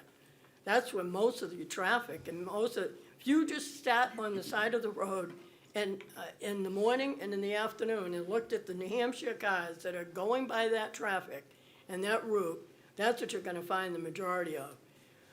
It was an interesting, and I got concerned after this person asked me when they heard that at the planning board, that Ward 1 is refusing to have any more, can't tolerate any more housing. And, you know, that was a pretty strong statement, and I said, you know, you're not wrong, but let me look. So I think, I know the projects are there, but I gotta be perfectly honest, I was surprised at the number that we had that came back after I started looking at that. So I just wanted to point that out, that, you know, there are other areas, and I didn't look at 4, I didn't look at 5, I don't think there's a high number of complexes in those. I mean, the majority of them have been in Ward 3. I mean, everybody would have liked to probably see a farm, stay a farm, you know, at Brooks Pond. There were some issues that were developed then, and there were a lot of things that happened, but, you know, that's just kind of the information I wanted to put on the table for that. Councilor Romero, sorry, I saw her hand first, and we'll go from there. Thank you, Council President Frida, for that information. But I also just want to respectfully point out that all of those developments that you mentioned in Ward 3 are affordable or market rate. The majority, let me not say all of them, I apologize. Many of them, the majority of them, are market rate affordable housing for Leominster residents, for the working class folks.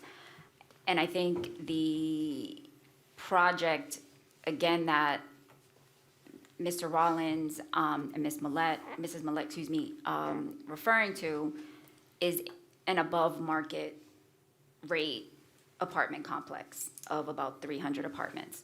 So I just want to make sure that we're clear here, but I also, you know, I want to have that on record. But I want to get clarification on the language around multifamily dwelling. So changing the MU2 and excluding apartments and multifamily dwelling, does that also exclude or prevent like townhouse style condos or duplexes, things of that sort? And would this still allow for single-family homes? And if so, what would the acreage or the required land use be there for that? So I just, again, because this is very specific where it says apartments, multifamily dwelling. So are we talking about just apartment complexes and that type of project, or are we including single-family homes in this as well? Like no housing? No, it's specific to apartments and multifamily dwellings, period. And it has to do with addressing the fact that when the density was changed back in January, the repercussions for the entire, if you extrapolate out the math and use the math to what the current density utilization is approved for in this MU2 zone, it's of concern. It's of concern. And I do not believe that this is pitting one ward against another. I disagree that it's pitting one ward against another. I agree that it's addressing the volume of density by right to build out a maximum build and put such stress on infrastructure. That's what we're asking to address. Not that it needs to go somewhere else. I do think that there's a lot of other options that are, being taken advantage of in the city, of buildings that are being, can be refurbished. I think it's great to see that happening. What this is to say, single family is not on this table. It's multifamily, high-density apartments. Councilor Shalfo-Zephyr? Yep, thank you very much. I want to address the council president's comments, because when you were talking about Ward 3 and Bart's Farm is like the perfect example of housing that Leominster residents downsize and go to, right? It's affordable. It's the way it's built. I mean, it's got all kinds of amenities for people that are looking to downsize and that can afford the rents that they are charging. So I just wanted to say that. I also wanted to I'm a councilor at large, so I represent people across the city. And I never think of this project as being against another ward. I haven't heard Ward 1 people over the last year and a half saying we don't want any housing. We don't want housing. We don't want more parts. That's not what I've heard. That was said at the planning board. That's what was brought back. That's what I got the phone call. I was at the planning board, and I don't remember hearing that. I could go look at the tape, and maybe it was said that way. I didn't hear that. It's about the change and the increase in what I consider to be ridiculous density. There are no buffers anymore. Anything can be negotiated, and had people been willing to come back and say, we know that the changes that were made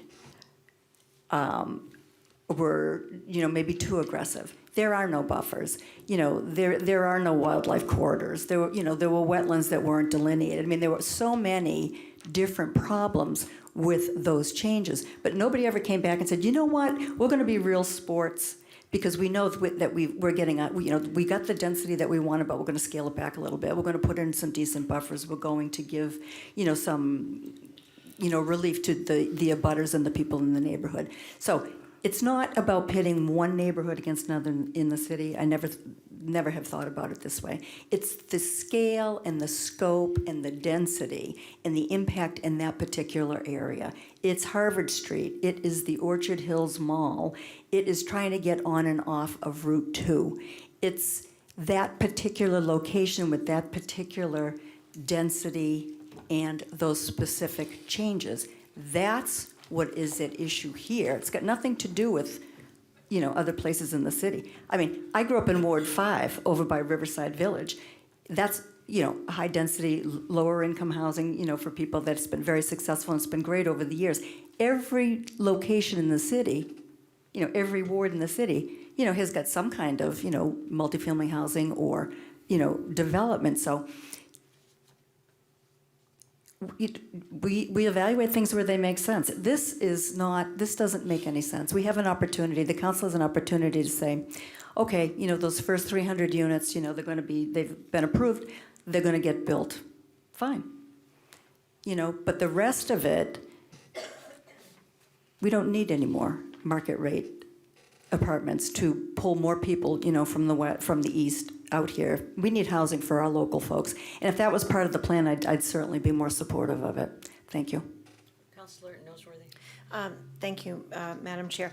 I guess I have a similar question about when it says multifamily dwelling, and I think about ADUs and that language that's gone out there. I guess it's confusing to me, and I'm sure maybe some people at home. So multifamily dwelling, but with the ADUs, you can have one allowed by, so this wouldn't impact that language.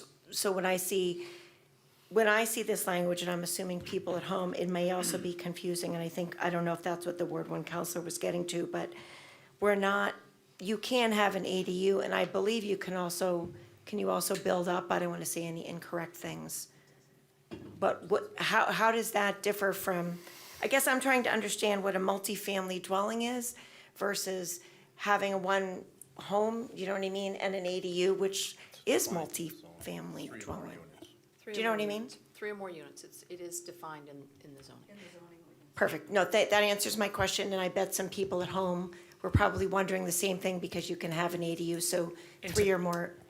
I was just gonna add into the Yeah. Ward 1 councilor's point, I was looking at the table of uses. Townhouses is an allowable use as of current. I just wanted to also speak about if we emphasize the rest of the zoning or the use, or the table of use, to be built out as housing, which we all know we need, it also will come at the cost of any sort of industry that is up there. There's supposed to be, right? We got the state grant for that road for an industrial building. And when we turn now and place instead all of these high-density residences there, where are the jobs that land could actually support for our city? So yes, we need housing. Yes, we do. We know we do. We all know we need housing. We need jobs. That's why that road was put there. That road was put there on a grant for industrial warehouse. Still waiting and hoping that will be the case, but in the absence of that, to put opportunity cost to the economic impact of some jobs in that area will be to pull from our resources by putting high-density apartments. That's all we're asking. Mr. Rollins? Yeah, I just want to address the issue. The common comments that I've heard from the developer's lawyers that we're against all housing. And I don't know who interpreted that in the planning board meeting, but there's 2 facts that dispute that completely. I was on the planning board when we redid MU2, where we allowed residential in there, and we had a density of 14 units per acre, at 17 units with a special permit. We limited the land to 30 uses. We had limits that said 60% of the non-residential had to be done. That's still a substantial project, and I was one of there was a unanimous vote to approve the zoning. I was one of those. I'm just going to correct you. You mentioned planning board. You talked in city council. City council, I'm sorry. Yes. I was on the city council, led the legal affairs committee, and agreed to and voted for MU2 allowing residential. So the myth that is out there that says that I didn't support or don't support residential and development in Ward 1 is completely false, and the record of that is in my actions. I don't have to speak the words, the actions are there. The petitioners also have, as a group, also have a very strong case, because the previous petition that was denied reset the zoning back to what it was. It didn't set it back to 0. It didn't set residential to no. It set it back to what was allowed under the old MU2, which was still a substantial housing development. So the myth that the petitioners or myself in some way didn't want residential development in MU2 is completely false. And those actions show that. It's about reasonable growth, right? We wanted to set the zoning back to reasonable growth. Special permit on high density. We talk about Brooks Pond. What is allowed on the books now will make Brooks Pond look like nothing. This place will be twice the size of Brook Pond. By right. This is the highest density that I think of any project in the city, and it expanded from 30 acres, which was the original control to keep it under control, to 80 acres. 80 acres at 21.74. That's a big, big number. And we know I don't want to get into the whole housing committee, but it was said down here by the person that led the housing committee and the zoning changes that were submitted by the developer to the housing committee, a public document for the zoning changes he want, and the consultant came down here in a meeting and said, All right, Mr. Rollins, we're not going to relitigate any of that. I appreciate it, and I appreciate that. The main point is the fallacy that these petitioners or myself as a Ward 1 counselor were against housing. And I just want to make the other point. I agree. If we had infrastructure in North Leominster, maybe we could do with more. That's the exact point. There is no infrastructure. Route 13 is better than it was 5 years ago because we painted stripes. But you know what the next level of fixture is? You're going to have to build a bridge or widen a bridge or widen Route 13. It's not going to happen in my lifetime. We're at the best we're going to see. And so we don't have the infrastructure. So maybe other places in the city can have more density, more apartments. We have a fair amount. I don't want to get into the business of counting because I don't think it serves anybody. But we don't have it. And anybody who says that Route 13 is not a disaster during rush hour, I drive it every day for 35 years. Over 35 years. It's broken up there. We know it's broken. Everybody knows it's broken. You talk to anybody that talks about North Leominster, they talk about traffic being a disaster. And we may not have the most apartments, but I would put Nashua Street and Route 13 or Prospect Street and Route 13 or all the neighborhoods where everybody cuts through to get off of 13 traffic against any intersection in the city. It may not be the worst, but it's pretty bad, especially at rush hour. And it's not going to get better. If you build a highway to Keene, then I'm all for it. Build more apartments. You widen the bridge over to Nashua, then build more housing. We don't have the infrastructure to feed it. And we are the belt. I worked in New Hampshire. Guys would say to me, Dave, I come from Hollis, Brookline, who are growing. How do I get around the mess on 13? What back roads do I have to follow to bypass it? It's going to be growth up north. We don't need another 1,000+ units in North Leominster. We can't handle it. It's going to have a negative impact on the quality of life there. So we reset the zoning back to what it was, which allowed a substantial project. We lost that battle. Now you build 290 units, you got that battle. This is the last gasp. There's not going to be any residential up there. There's not even going to be any factories. Nobody's going to build a factory when you can sell the land at 22 units per acre for residential.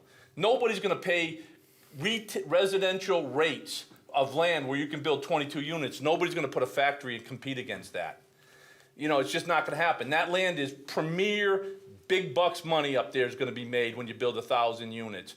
Nobody's building single-family homes. Nobody's building townhouses. We had a chance to reset the zoning. That lost. This is the last gasp. This is it. If you guys feel that you don't want to do anything about it, it's going to be a maximum build-out. It's going to happen. He's fighting it tooth and nail because he fought to get 22 units. He fought to get an extra 50 acres residential. He's not going to go back and say, hey, I'm going to do the right thing and put in a few houses. That is not going to happen. So we gotta face reality. Okay, we're going to open it up to, is there anyone here in the audience that would like to speak to 66-26? Hi, Haley Brady.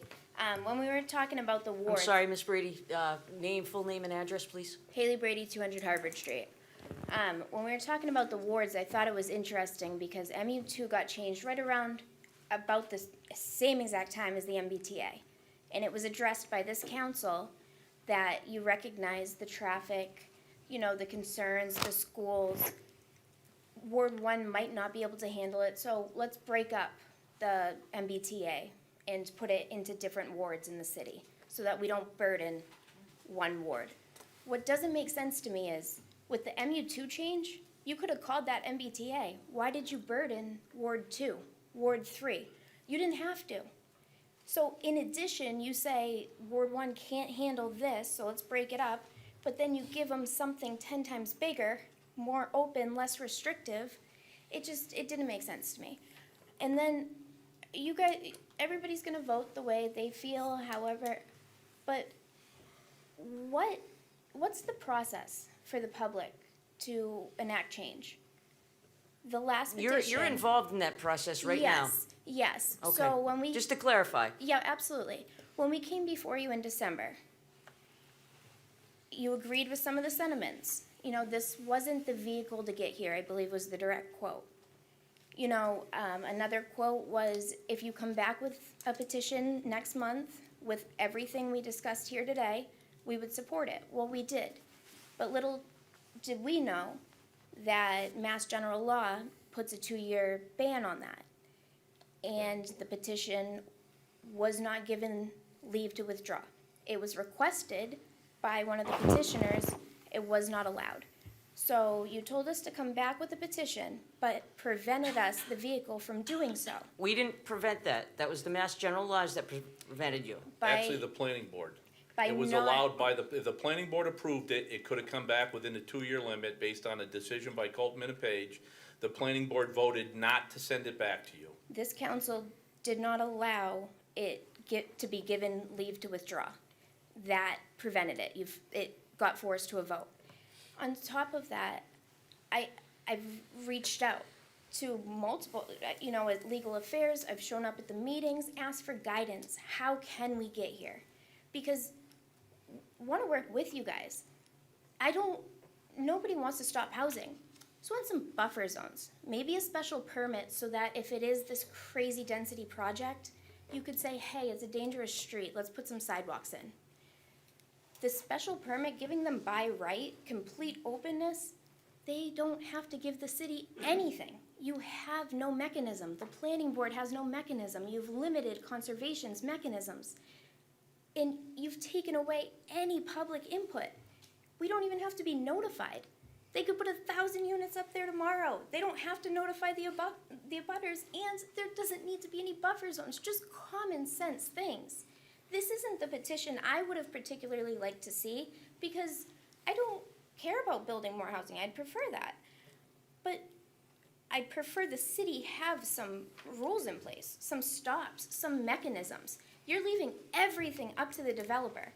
And what they've done with the least sellable parcel, covered in wetlands, certified vernal pools, the fact that they were able to market and sell that, it's wide open on the rest of the acreage.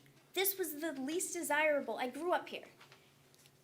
No one thought this could have been built out. But you removed every stop, gave them the highest density. Of course they can build it out now. Now it's marketable. And they roll over all the residents while they do it.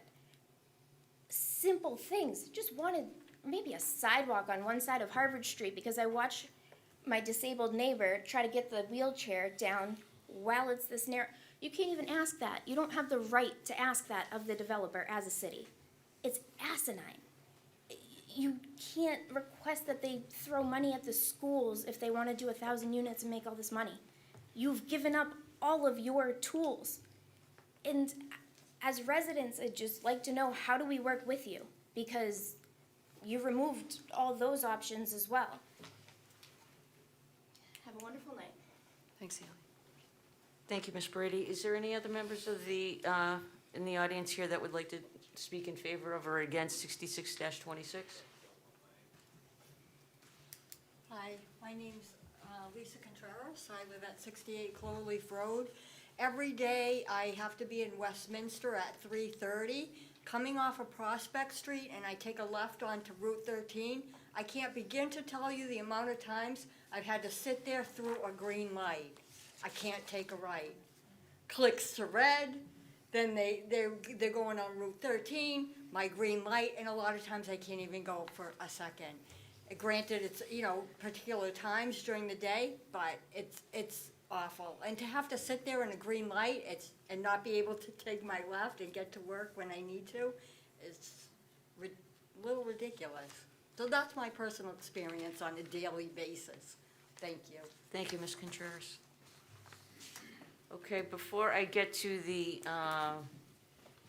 final request from the audience, I do have a number of emails that were sent, and it'll be my pleasure to read them all. These are taken in no particular order. They're in the order that they were printed. So, this is addressed to President Frida and councilors. This, actually, this one is addressed to Elizabeth Thorman, our city clerk. I would like my letter read at the city council meeting on 8/24/26, since I am unable to attend. As a lifelong resident of the city of Leominster, I'm asking the city council to vote yes on petition 66-26 to change the table of MU2 zoning table of uses for residential use from yes to no. This change will help the city manage and control the ability of developers to overdevelop areas in the city by right without the necessary detailed impact analysis on all areas impacted. This change will help limit the ability of developers to avoid the necessary, complete, and thorough impact studies on an entire development plan by breaking it into phases and sub-projects, as is being done for the Orchard Hills Development Project phased approach. This vote is also a chance for the city council to correct flawed and poured past actions and decisions that will have to continue to have significant negative impact on the city and its residents due to lack of the necessary understanding of the real impacts. The significant impact of the past MU2 zoning changes has become painfully obvious in Ward 1, resulting in the likely addition of 1,000 multifamily units in an area that already has major traffic and infrastructure challenges. Please do the right thing for the residents of Leominster and vote yes on petition 66-26. Thank you. Stephen White of 35 Scenic Drive, Leominster. This email was received on August 23rd at 7:04 a.m. Dear Council President Frida, Councilor Vice President Cormier, Councilor Ardinger, Councilor Shalafo Zephyr, Councilor Robbins, Councilor Romero, Councilor David Cormier, Councilor Bedanza, and Councilor Norsworthy. I am writing to ask that this letter be entered into the public record and to respectfully but strongly urge you to vote yes on petition 66-26. I've lived in Leominster for all 59 years of my life, including in Ward 1. I chose to make my home here because it is a mature, stable neighborhood and the kind of place where people want to put down roots and raise their families. I am not opposed to housing.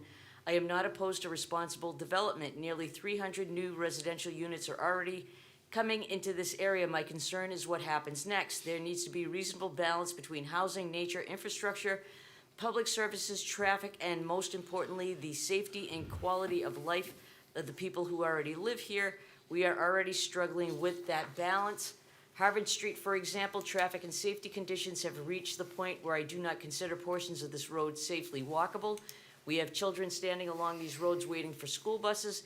Now we are preparing to add hundreds of new residents and their vehicles without first understanding the full impact of nearly 300 units that have already been approved. Why would we leave the door open to potentially hundreds more before we understand the consequences? I am also deeply disappointed in how residents experience this entire process. A project to fundamentally alter Ward 1 should have involved extraordinary transparency, communication, and collaboration with the people who live here. Instead, many residents were left trying to understand decisions after they were already moving forward from the local process through the state level. It has felt like residents have to chase information rather than being meaningfully included in decisions that will permanently change our neighborhood. That is not how a decision of this magnitude should happen.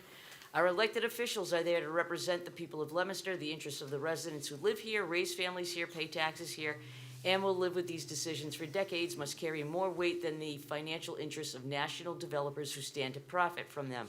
The 295 units are coming. Let us see the real impact on traffic, schools, emergency services, infrastructure, safety, and our community before opening the door to hundreds more. You have an opportunity now to restore some balance and give the city greater control over what happens next. As you cast your vote, I ask you to remember something very simple. You represent us. Vote for us.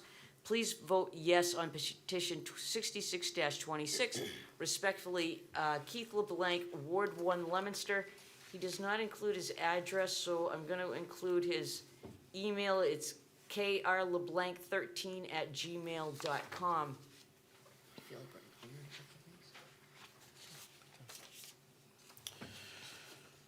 Okay, we have another one here, addressed to, hold on one moment, President Frieda and councilors, please see the email below regarding petition 66-26. Good morning, my name is Irene Butler, and I'm a resident on Brown Ave. I moved here 40 years ago to escape the city atmosphere. Personally, I think it's disgusting and sad that people with tremendous funds and resources can impact entire communities without caring about the impact. I understand that there will be apartment buildings going in. Sadly, no one seems to care about wetlands and its prevention. But I am begging you to please vote yes on 66-26 to limit the amount of damage being done to our area. I had once heard the expression, to whom great things are given, great things are expected. To Mr. Lascotti and his associates, I am asking that they put themselves in our position and ask themselves if they would want this type of development done in their backyard. We do not have the schools infrastructure, EMS, or police support for this many new homes that are going in this area. Try to compare the Leominster of 30 years ago. We've lost species of salamanders, frogs, the light pollution, the lack of trees. When is enough enough? I pray that you all act in our best interest and support the limiting of this project. Thank you, Irene Butler. And she did not provide her address. Oh, Brown Ave, sorry, I did read that in the beginning. We have another one. Good morning. I am unable to make the meeting this evening, but would like my comments read into the public record, please. I have been a resident of Ward 1 for 32 years. In that time, I have seen the build-out of the Orchard Hill area. It has been absorbed with too much impact, with the exception of being during the holiday season when the amount of traffic in that area can be downright nauseating. Can the Ward 1 residents, roads, EMS, schools, etc. absorb 300 units without major impacts? The decision has already been made.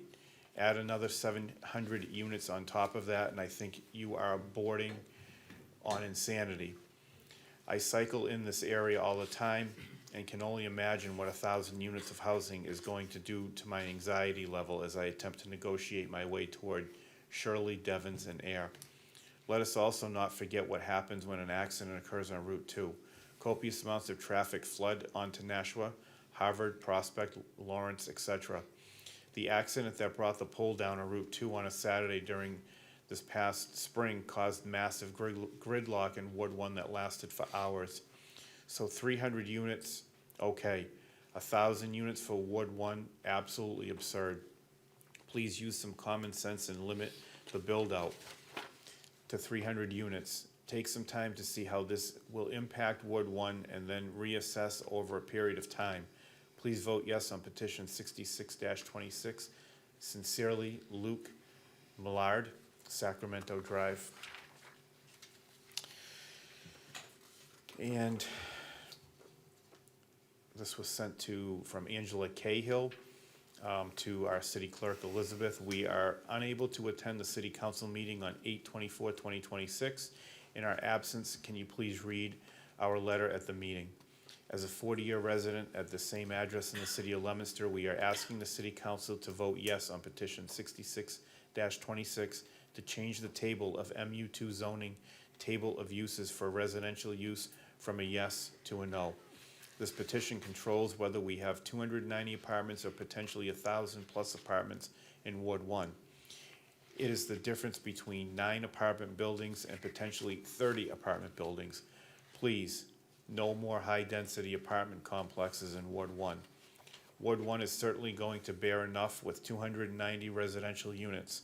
Our schools, EMS, fire, and police are not being increased to compensate for this build-out, much less the additional potential build-outs being discussed. You need to be able to control the ability of developers to overdevelop areas in the city by right without the necessary detailed impact analysis on all areas impacted. If this use table is left uncorrected, it will dramatically change the school's traffic emergency services and the quality of life in Ward 1. Why does it not make sense that we let these first 290 apartment units be built and see what happens before expanding the volumes 2 to 3 times? This would allow us to understand the real impact. This is the last chance for Leominster City Council to take control that they gave up. Please do the right thing for the residents of Leominster and vote yes on 66-26. Thank you, Angela and John Cahill, 22 Pierce Street, Leominster, Mass. Keep feeding me more. This one here is addressed to President Frieda and councilors. It's from Serge Pan, 49 Sky Lane, Leominster. This is regarding the public hearing for August 24, 2026, 6:15 p.m. Honorable councilors, I write in support of a yes vote on petition 66-26. What this vote is not, it is not a vote on the Orchard Hill Park project already approved for Parcel E. Those approvals are vested, and under General Law, Chapter 40A, Section 6, a subsequent zoning amendment cannot reach them. No one is asking the council to unwind a permitted project, and a yes vote creates no such exposure. The question before you is narrower and entirely prospective. What happens on the balance of the MU2 district? What this vote is, under the current table of uses, apartment and multifamily dwelling is permitted as of right in mixed use 2. Parcel E accounts for roughly 18 of the district's approximately 80 acres.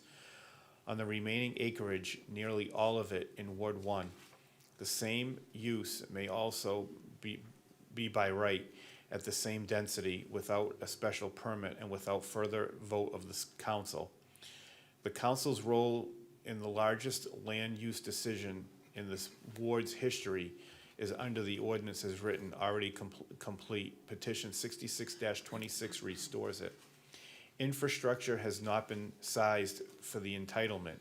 Ward 1's approved units will draw on schools and emergency services for which no corresponding capacity has been funded and will load a limit street network, Harvard Street, Sky Lane, and Orchard Hill Park Drive, feeding Route 2 and Mechanic Street. The city has approved the demand without appropriating the supply.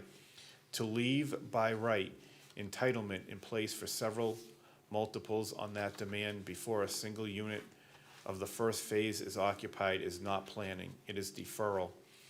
Leominster has always grown by absorption. The city's character was built neighborhood by neighborhood, each increment absorbed before the next began.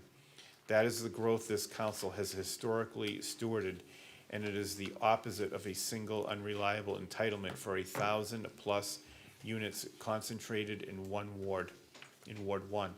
The reasonable course is to let the approved phase be built, measure its effects on the schools, the roads, and the response times, and then legislate from evidence.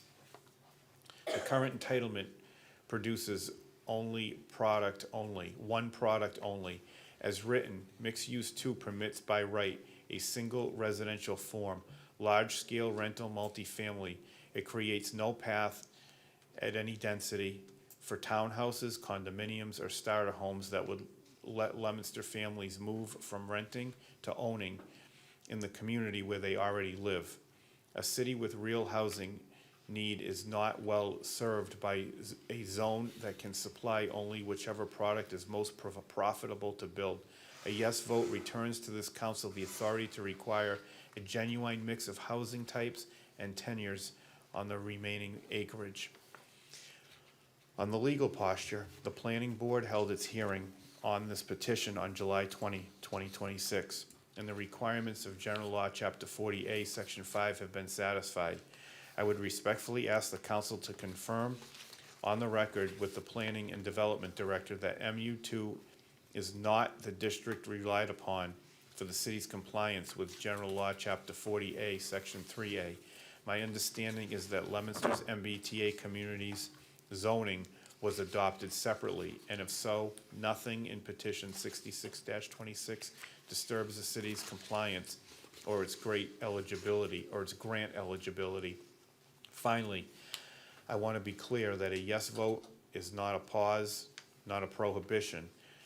I would support a calibrated MU2 residential standard, special permit review, phasing, and a required mix of ownership and rental housing brought back to this council on its own terms. What I cannot support is leaving an unlimited by right entitlement in place while the work goes undone. I respectfully urge a yes vote on petition 66-26, respectfully submitted, Serge Pan, PhD. Okay. That's all I got. Thank you. Again, another email dated How many Monday. more of these do you have? 1, 2, 3, 4, 10. Is this something we're gonna start doing, Madam President? I mean, obviously, I think the attorney would agree that this is discretionary. We don't need, there's no requirement that we read these. Not allowed, No. You all have them. Yeah, we have them, but, well, I think, You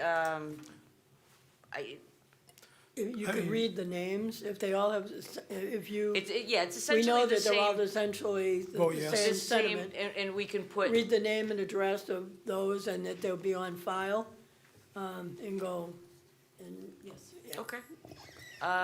We do have a Francis, Excuse me. Point of order, Madam President. I think if we are not going to read the rest of them into the record, I think we should have a vote on that. Constituents emailed with the understanding or with the expectation that they could not attend the hearing, the public hearing, and they wanted their emails and their letters read into the public record. So if somebody wants to change that, I think everybody needs to go on the record about how they feel about that. So I would propose a vote if that's what we're going to do. Madam President, if I may, we have about, in all fairness, there's about 4 more emails from constituents. Oh, 4 more, that's, We have 3 letters from the attorneys. So in all fairness, the attorney's letters should be read as well. So I would just as well finish these 4 emails. We'll move on to the attorney letters, just in and fairness. the attorneys may be reading their own when it goes to the public, Okay. so. I just think for the future, for future reference, maybe we should, We had the option, it was my Yeah. call to read Okay. them. yeah, You know, I talked to the attorney earlier. all right, thank you. Okay, this is, good day to you, Ms. Dorian. I am writing to you about petition 66-26 on tonight's agenda. I would be there tonight, but I'm currently out of town. I would like to encourage the city council to vote yes on 66-26. We need to stop any additional residential development on the remaining land on that zone. I was born and raised on Jocelyn Street. There was our house, the Flynn's, and the Nass Farm. Up on Jocelyn Hill was the Harris Farm, and one older house on the corner, Fitzgerald Fruit Farm, and their home, and Sarwin's house. That's it. We would see about 6 to 10 cars a week. Now, at any given time of day, you see 6 to 10 cars in less than 7 minutes. It's most crazy during prime drive time. People use Jocelyn Street as their own personal racetrack, a shortcut to bypass avoid Main Street Route 13. Most of these people do not even live in our neighborhood. The racetrack enthusiasts seem not to realize that there is a new neighborhood here. A nice white Corvette loves to test out the gears and then has to slam on the brakes as families are walking. When we were kids, we played in the streets until the street lights come on. We walked through Nass's Field to go to school in North Leominster Elementary, JA. Then they make us take a school bus because we had no sidewalks. A half hour later, we made it to school, and then we cut through the field. It was about 5 minutes. We still do not have adequate sidewalks on Jocelyn and Day Streets. Day Street is another racetrack. I see the cruiser out there catching the speeders. I wish they would do a traffic study on Lower Jocelyn. I have a spot in my driveway that the cruiser could park and write up a few dozen tickets. All in all, we don't need what they plan to build now. We don't need any future residential units to be built. We don't have the schools, the police, fire, EMS, services, water services will be strained. I believe that there are some of the older buildings in the city that should be refurbished for the seniors at a rate that's affordable to them, not buildings $2,500 and up units to help the people from Boston to move here because it's cheaper. They're going to build units to make it affordable for our citizens. Thank you for your time. Francis, I know I'm gonna slaughter this name. It's Papazuski. Papazuski. Vote yes on 66-26. This email is dated August 24th, 2026. Dear City Council President and Councilors, I am writing to express my support in favor of the MU2 zoning change petition 66-26 to stop additional residential use. I am requesting that my letter be read into the public record, requesting for a yes vote on petition 66-26 to change the MU2 zoning table of uses from Y to N, yes to no, for residential use. The city cannot handle the increased rate of growth. We are currently under a water ban. Where is the additional necessary water going to come from to supply these new developments? Without building new schools, hiring more police officers, emergency services, and city maintenance workers, I see a very poor end result. A city that can't keep up and is eventually drained, resulting in poor quality of life for all involved. Residents of Ward 1 will be paying a huge price for the original zoning change in the areas of noise, traffic, overcongestion, and perhaps lower property values. This huge development in our neighborhood is going to forever alter our way of life. And I speak also for the inhabitants of our neighborhood that do not have a voice, the wildlife that are being driven from their homes, left to roam the streets, dangerously close to a major highway and train tracks. This is why I'm requesting a yes vote on petition 66-26 to change the MU2 zoning table of uses from a yes to a no for residential use. Respectfully, Carol Elaine of 238 Ridgewood Drive, Leominster. President Frieda and councilors, hello, I haven't sent a letter to the council before, so please let me know if I'm missing information. Hello, I would like to comment my opposition on petition 66-26. The effect of this petition could be far fewer homes built. The concerns raised about development in this area due to the proximity with wetlands can and should be addressed directly by the council, changing rules about buffer distance and runoff without restricting new development. We have a major housing shortage in this city and need more homes built to keep Leominster affordable. Caleb Weldon, 68 Jordan's Way. Dear councilors, I am unable to attend the meeting tonight and respectfully request that my letter be read in my absence. I am writing in regard to petition 66-26 to urge a yes vote. As a resident of Ward 1 for 15 years with children attending Johnny Appleseed, Skyview, and LHS, I am deeply concerned about the impact an additional 700 units will have on our schools. Currently, the average fifth grade class size at JA is 25 students, and the building has no physical space for additional classrooms. Class sizes at Skyview and LHS are similarly high, and those buildings face the same spatial constraints. Previous zoning changes to MU2 in January 2025 have already allowed for the approval of nearly 300 units with minimal oversight. We should pause further expansion until these 295 units are completed and occupied so we can accurately assess their impact on our community. The current zoning would allow 700 more units in Ward 1 without a proportionate increase in public services. Our schools are already at capacity.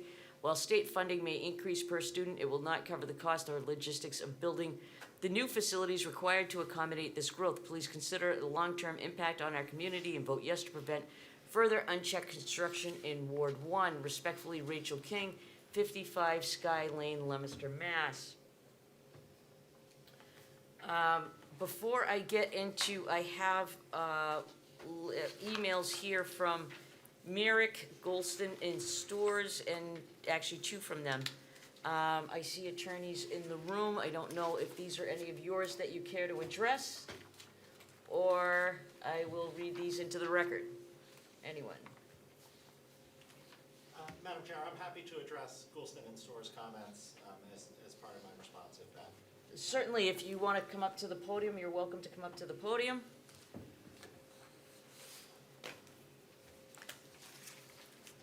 Thank Thank you, Madam Chair, and Madam President, and members of the council. My name is Patrick Gallagher. I'm here on behalf of Greg Lascotti and Lascotti Development. I work at Goulston and Stores in Boston. I'd like first to respond to comments and concerns around the existing zoning. And the fact of the matter is that there is a real demonstrated need for housing. That need was established as part of a comprehensive planning process over the course of more than a year that culminated in zoning that was approved in January of 2025. This particular area, the MU2 zone, had been specifically identified through many years of planning for high-density uses. Multifamily had previously been allowed in the MU2 district dating back to 2012. However, new construction wasn't unlocked until the enactment of the zoning amendment in 2025, which, as we all know, has permitted the housing development that has been much discussed tonight. This petition before the council not only seeks to overturn this comprehensive planning effort, but to turn back the clock further by prohibiting multifamily housing, which constitutes 3 or more units. So any 3 or more unit project would be now prohibited in the MU2 district. The zoning amendment in 2025 was based on a recognition that more was needed, more than simply allowing multifamily housing as of right. More was needed in order to incentivize the scale of development that the comprehensive planning efforts identified as a need. And I'd also like to respond to comments about there being no oversight. To the contrary, there's significant oversight of these projects, even as they are by right projects. They are subject to site plan review, during which things such as traffic, stormwater, lighting, landscaping, screening, parking, architectural design are all reviewed by the planning board, which again is the authority principally charged with analyzing planning and analyzing projects. There is additional oversight through state environmental processes such as MEPA, such as the Wetlands Protection Act, both of which the project that we've heard much about tonight was subject to and underwent, I would say, very thorough review as part of. I'd also like to respond to comments and concerns regarding municipal services and how projects such as this one could impact municipal services. I would posit that today municipal services are under extreme pressure, not from projects such as this, but through increasing mandates and inflation in the cost of health insurance. Without new growth, there is not new revenue to support those services. These types of projects are what provide for that new growth. So in summary, we would urge the council to follow the lead of the planning board, which unanimously recommended against this petition, and to enable the planning process, again, very thoughtful, thorough planning process, to continue to play out in a district that has been identified and specifically zoned for higher density. Thank you. Thank you, Attorney Gallagher. I do have one other email in from Brian Falk over at Merrick. This is addressed to the. He's here. Oh. Attorney Falk, I'm sorry, I can't see over the end of the. And people often can't see me, so it's okay. I feel your pain. For the record, Brian Falk, attorney at Myrick, 100 Front Street in Worcester. I represent Wood Partners and WP East Acquisitions LLC, which is the developer that's been discussed tonight. As you mentioned, I submitted a letter. You all have it. I'm not going to recite it. I'll be brief. We urge the council to reject the zoning amendment. This amendment, as was mentioned previously, would prohibit multifamilies just less than 2 years after the council voted to allow multifamilies by right in this zoning district. Those amendments were part of a comprehensive professional planning study that found that multifamilies were an appropriate use in the zoning district. What we're doing here tonight is anything but a professional comprehensive planning study. This petition was driven by opposition to my client's project. Reactionary zoning amendments rarely make good public policy, and many of the questions tonight about what constitutes a multifamily gives us a sense that this is not well thought out and shouldn't be acted upon tonight. This petition is designed to block multifamily communities. It's not here to support city planning or infrastructure, and should be rejected by the council. Thank you. Okay, and while while I'm at it, I'm going to actually, and we have, for the record, the recommendation from the planning board on 7/20/26, the planning board voted 8-0 to give a negative recommendation for petition 66-26 to the city council. And that is from the planning board. Okay, so I'm gonna go back to the public. Is there anyone from the public that would like to address 66-26?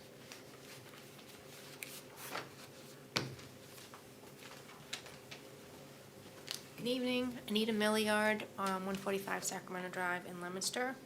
So for all, I'll be fairly brief, for all the reasons that were cited with the letters for a yes vote for petition 6626, I am also in favor of the MU2, excuse me, zoning change, petition 6626 to stop the additional residential use. I'm asking the city council to prohibit further residential development in MU2 zoned land. You have the power to do this. Please vote yes on petition 6626. Thank you. Mrs. Milliard, can we just get your address, please, just for the record? Sacramento Drive, 145. Thank you. Okay, for a second time, is there anyone for the audience that would like to address 66-26? And for a third and final time, is there anybody from the audience who would like to address 66-26? My name is Dorothy Rulo, 54 Low Street. I'd like to give a little message to Mr. Liscotti. He did a pretty good job in putting up all that orchard property that was, that is now all commercial. And it was an apple orchard that was once there. When does it stop? When does he, didn't he get enough out of what he got out of Leominster initially? Does he really need more? Thank you. Thank you. So I'm just going to the audience. That was for a third and final time. Anyone else from the audience that would like to address us on the council on 66-26? Mr. Rollins, I'm going to give you the final word from the audience. Just a couple comments in rebuttal. The need for housing is legitimate. Everybody knows about it. There's 290 units going up there. That's housing. That's serious amount of housing. You can come back 5 years, 10 years later and reset this if need be. If we find out that we were all wrong, there was no, go back and change it. But those 290 aren't the only ones going in Leominster, right? There's a pretty substantial project going in other locations in Leominster that I think will also have an impact. So they keep talking about the need for housing like we're not doing anything. This is an acknowledgement, yes. In Ward 1, it's 290 now. And 50% of those are multi-bedroom. I don't know what we're talking about. New construction wasn't allowed until 2025. I have no idea. I worked on the zoning. I met with Mr. Liscotti back in 2012. We, along with all the other members of the Legal Affairs Committee, I don't know what that means. Without special, the special permit is pretty much, that's another discussion, but the idea that there's great oversight without a special permit site plan review, really, without, neighbors ask for a fence, and when that was a battle. Without special permit, you have nothing really serious. You're nitpicking at that point. The question that, because there was questions about what does multifamily mean, that wasn't questions raised by the petitioner. That's just a simple, playing of, game here. The truth is, and I had a ward councilor, at-large councilor say, Dave, why don't you just change the density in the back? Why don't you just change the density? You can't go to an area in MU2 and circle and say we're going to change the density. That's spot zoning. That will never happen. But there's a recognition from the councilor that asked me that they were shocked at how big this thing could actually be. I know in the common friends that we have as an ex-councilor, a councilor said to a friend of mine that was a former councilor. All right, Mr. Rollins, we're going to rein this in here. All I'm Giving saying to fin- you I'm is, giving you the final word, let's all stay I'm on saying point. is, I think all of you know, based on the January 13th meeting and side discussions and whatnot, the size and scope of this is just too big. And this is the last chance. You own the power. This is it. This is the last chance. Okay. Any other members from the council who'd like to be heard? Councilor Romero. Thank you. So I want to clarify. When I'm asking the question about the definition on multi-use, it is because I've seen some language from constituents indicating that they're opposed to any further residential construction. And then this petition is stating, it doesn't explicitly state a ban on all housing, residential housing. So trying to get clarification on then exactly what type of housing would this still allow for? And in the event that it did eliminate the possibility to construct additional housing, then what is permitted in that particular location? So trying to get all of the information and the facts to better understand. Again, the vast majority of the letters that were submitted and the comments are from Ward 1, and I understand the frustration, I understand the concerns. So I need to ensure that I have all the information, which is why I'm asking. It's not for, just to entertain anyone. It's really trying to get the facts here. I just want to make sure that we're clear on that. Thank you. Councilor Noseworthy. I'll be very brief. I just want to echo what the Ward 1 counselor said. I'm a newer counselor. I asked a question, honestly, just because I had that question and I thought it would be helpful for others. So when I ask a question, it's definitely not for theater. It's because I have that question, and that's all I want to say. Thank you. Councilor Shalfo Zephyr. Great, thank you. And I think, when people ask questions, it's for clarity. It's not because they're, grandstanding, or I can't remember exactly how the attorney characterized it, but, that was really insulting. And one thing I just want to say as a final is I want to reiterate what Dr. Pan had said, that a yes vote is not a pause, is a pause, not a prohibition. A calibrated MU2 residential standard, special permit review, phasing, and a required mix of ownership and rental housing brought back to this council on its own terms. What I cannot support is leaving an unlimited by right entitlement in place while that work goes undone. That is responsible review. That is responsible work supporting the people that have put us here. So again, think about, 290 units versus, 1,000. And maybe the 290 units will be wonderful. Maybe there won't be any impact on the traffic. Maybe there won't be any significant impact on the schools or our public safety people. And then the developer could come back with another phase. And that might be great. Maybe we would love another, maybe it's a townhouse kind of development. Maybe it's something else, not 4-story, buildings with 9 buildings. So anyways, a pause, not a prohibition, I think is a really important way to think about this. That's all it is. Thank you.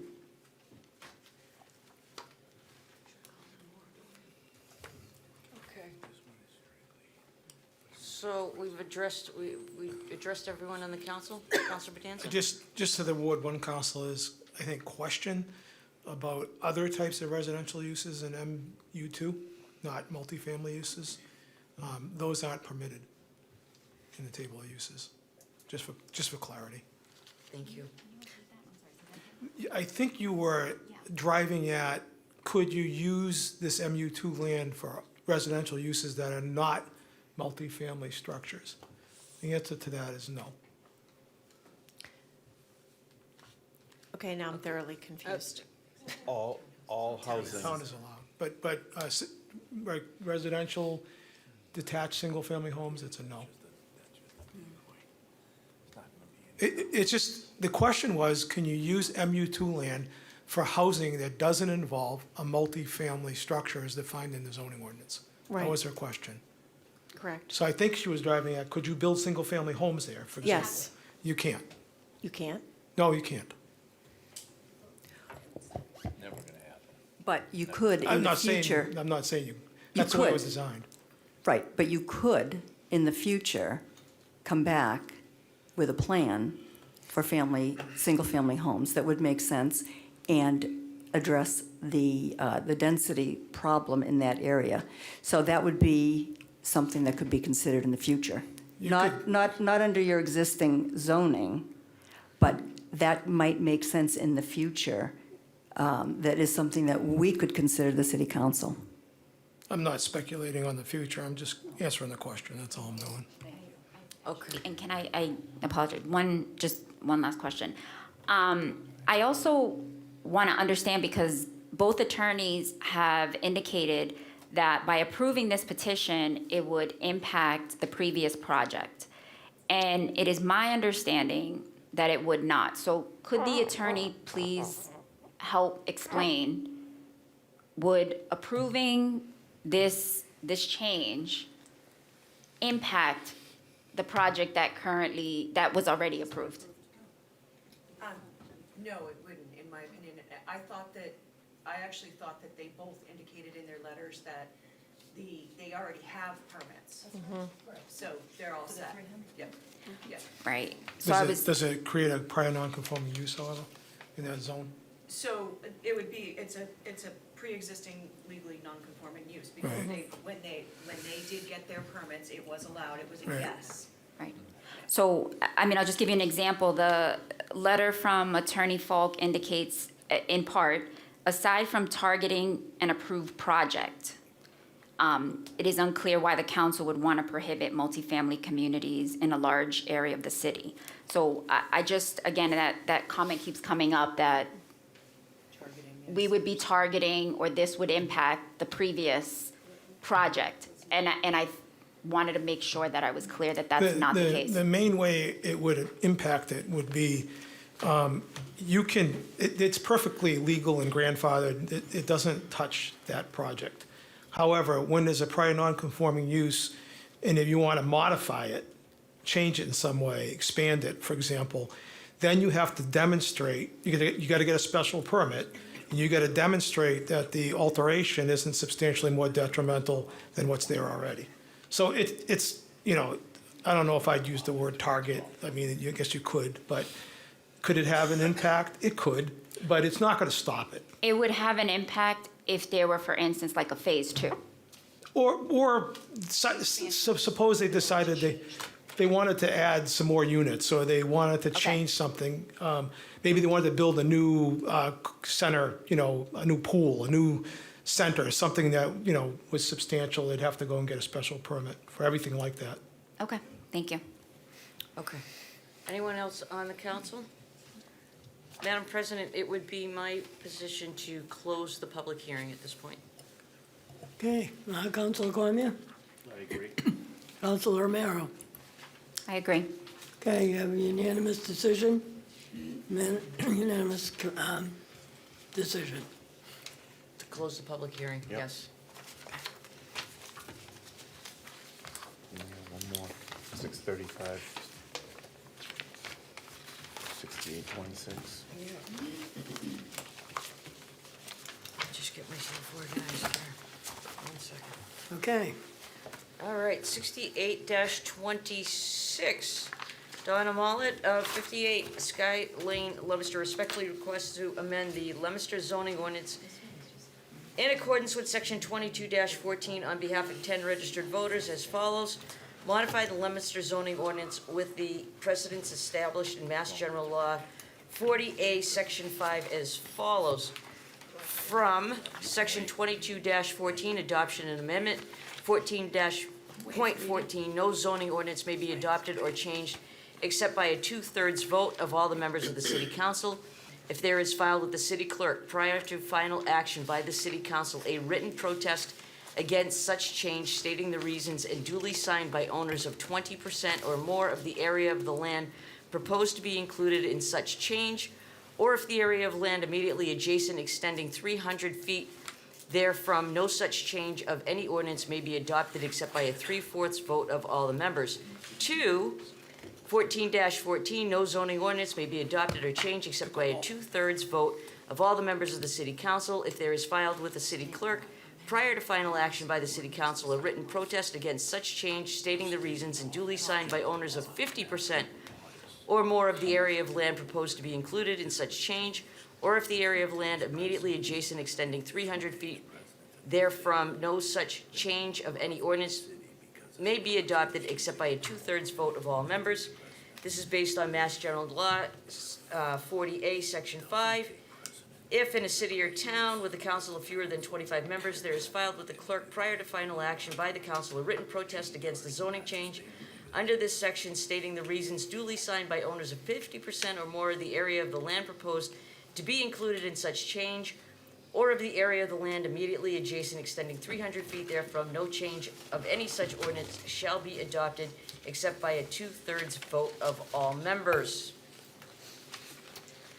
Just to quickly address this, I can tell you on 7/20/26, the planning board voted 62 to give a positive recommendation for 68-26 to the city council, and it lists the individual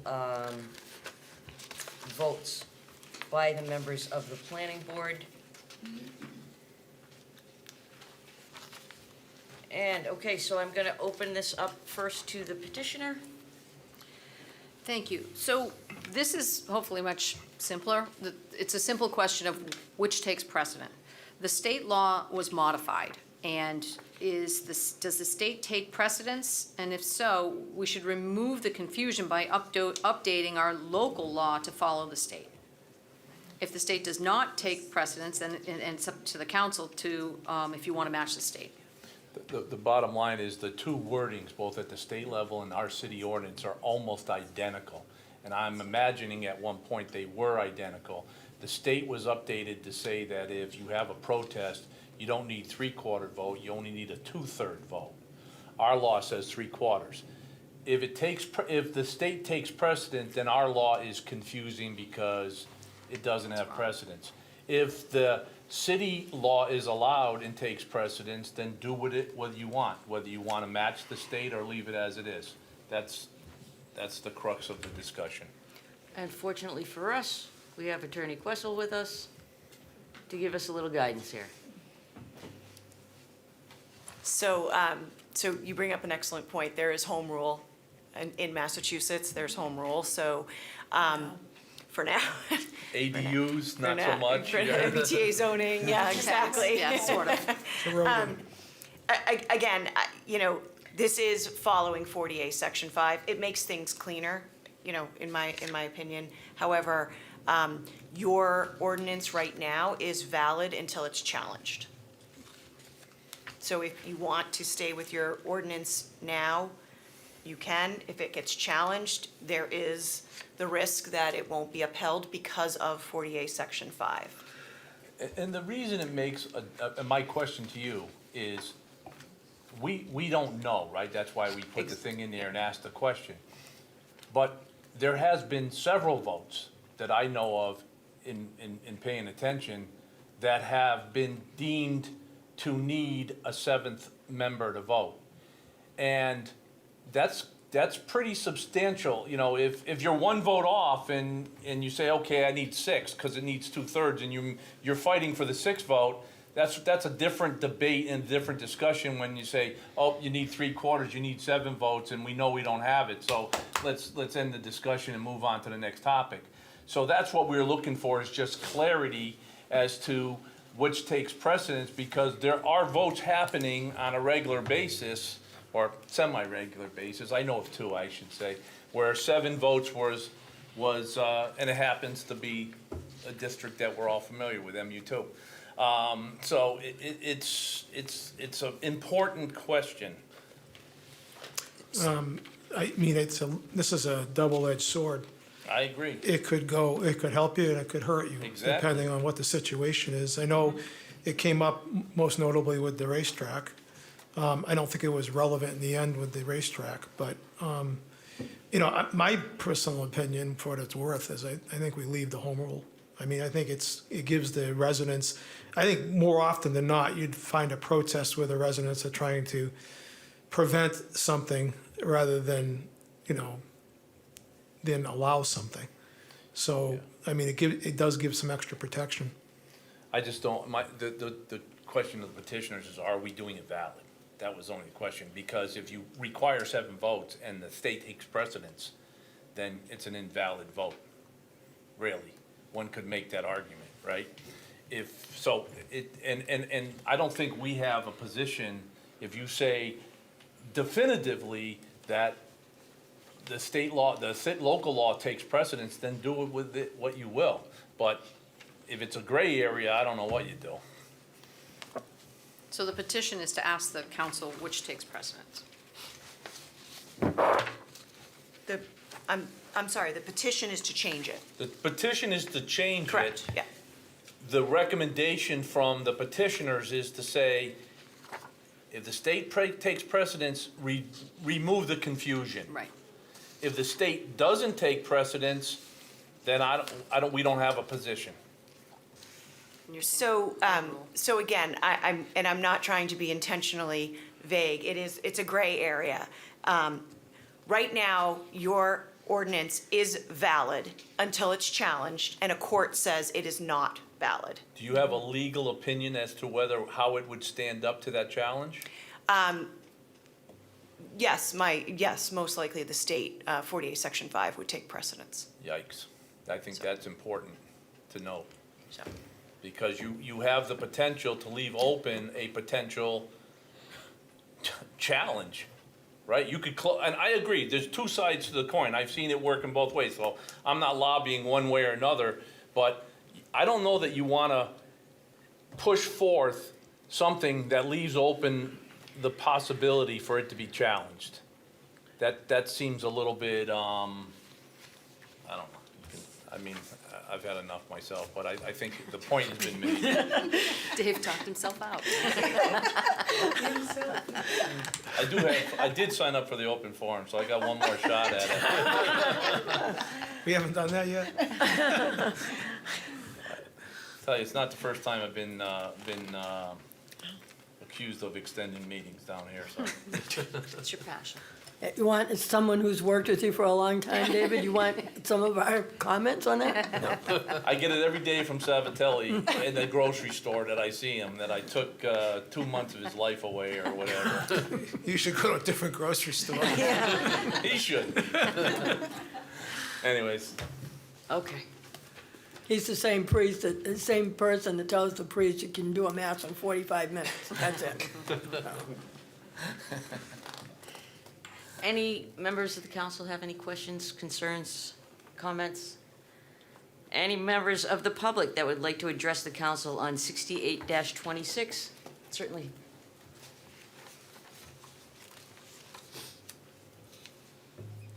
Thank you, Madam Chair, Madam President, and members of the council. Patrick Gallagher from Goulston and Stores on behalf of Greg Lascotti and Lascotti Development. I'll be very brief on this. I agree with Attorney Quessel. Our position is that in this case, Chapter 48 sets the floor, that municipalities are able to enact more stringent requirements. There are a number of areas under 48 where that's the case. For example, site plan review has been in existence for a very long time in Massachusetts and is not part of 48. Municipalities are able to provide for more stringent special permit standards. There are a number of cases under other zoning and development laws where municipalities can provide for higher levels of review. We believe it's appropriate here, and that would make it a policy decision for the council. And in this case, we're talking about instances where a neighbor is seeking to rezone your land, something that my client has encountered frequently.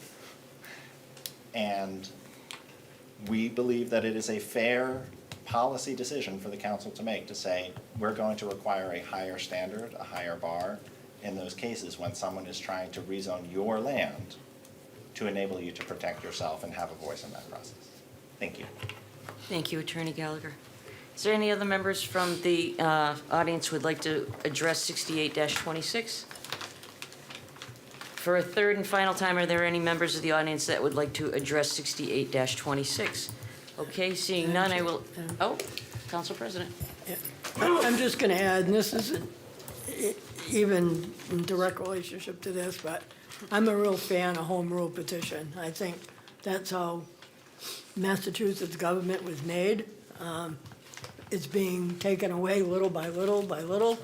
I know there's a conference committee now that's probably gonna take more away from us, but I'm a fan of home rule petition. So that's.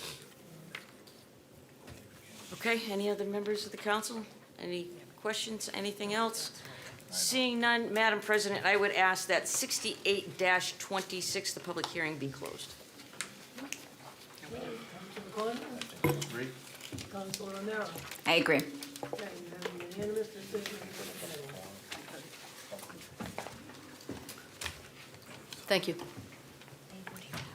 Thank you.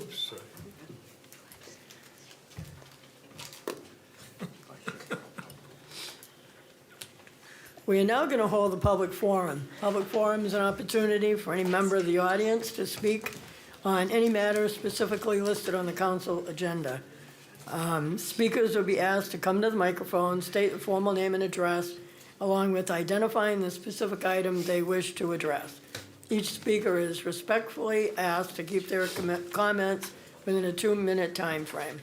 Council will not be responding. However, if there's any clarification needed, I have the ability to respond. We have Haley Brady. I think she spoke in the public hearing. I think she left. If I'm correct. Okay. Carol Elaine, 238 Ridgewood Drive. She's gone too. She's gone too. David Rollins, you get your next shot. Last one, quick. Let me go back to the 2 minutes on the. Really? No. Dave Rollins, 49 Brayburn Circle in Leominster. I know there's going to be a hearing. This is on petition 227, a moratorium on the battery storage systems, BESS. BESS, by the way, I had to look it up, battery energy storage systems. And I'm just looking to save myself a trip so I don't have to come back when the hearing is there on that one. I think, and I don't have the, there was a definition associated with the other moratorium. There might be here. I don't have it, so I'm basing my opinions on what I read off of the agenda. But I'm worried about small battery use, which are still classified as either residential, small business, or even in nonprofits. There's battery storage systems. The idea is that if you have solar panels and you have to sell your electricity back to pennies on the dollar, you're selling it at wholesale. If you have a battery storage system, you can store that electricity and use it and get the biggest benefit from it. So there is a big advantage to having batteries for people that have invested in solar or even potentially wind. The battery packs are safe. There's codes that allow it to be done and put into the house. Massachusetts has a incentive for people to buy battery packs, and most of the battery packs that I'm talking for small business or residential are smaller than the battery packs in an electric car. So if you drive your electric car and put it in the garage, we're talking about, you know, you're distributing your battery pack all over the streets. This is a safe, small battery pack, provides backup to your house, much safer than storing gallons of oil or propane. So that's one. Number two is there's these things, especially in areas where they have high disaster problems. They're called resiliency hubs. Churches and whatnot are putting in battery backup on their solar system and providing resilience hubs, which allow people to recharge their batteries, refrigerate mother's milk, and other uses that are valid in standby emergency situations. So the bottom line is there are valuable, real, small, safe uses for battery use. And so I would just ask that you be cautious with the moratorium to make sure we don't hurt people that want to reduce their energy costs in a safe way or provide a solid backup for resilience type hubs. And I would throw out another option, or in additional to the previous discussion, you could define what a battery storage system is. You could have it in the table of uses. You could have it be special permit, the most restrictive, and be special permit for the city council, and therefore leave a window for these valid uses. I think there's much more valid uses for battery packs than there are for data centers. So I think there's so my thing is, and I don't know the details, I didn't read it, but my point is just keep that into the whole discussion. And I don't have to come back to the next meeting. Thank you. Thank you. No, thank you, Mr. Mons. That's all that we have signed up. Is there anyone else who wishes to address the council? Again, is there anyone else who wishes to address the council? For the third and final time, is there anyone who wishes to address the council? If not, I'll declare the public forum closed. Moving on to our regular council meeting. Going right to, actually, it's not too bad. It's only 9. 9 for 7? Petitions, first time on the agenda. Madam Clerk. Greg C., Chapter Lane Purchasing Agent, requests permission to enter into 5-year contract lease of space for Leominster Center for Technical Education Innovation. Okay, 927 is referred to the Chair of Finance. Thank you, Madam President. First time on the calendar, regular course, please. Okay, and I'm also going to add the Committee on Schools to look at that and maybe work together on that. Okay. Sounds good. Same recommendation, regular course.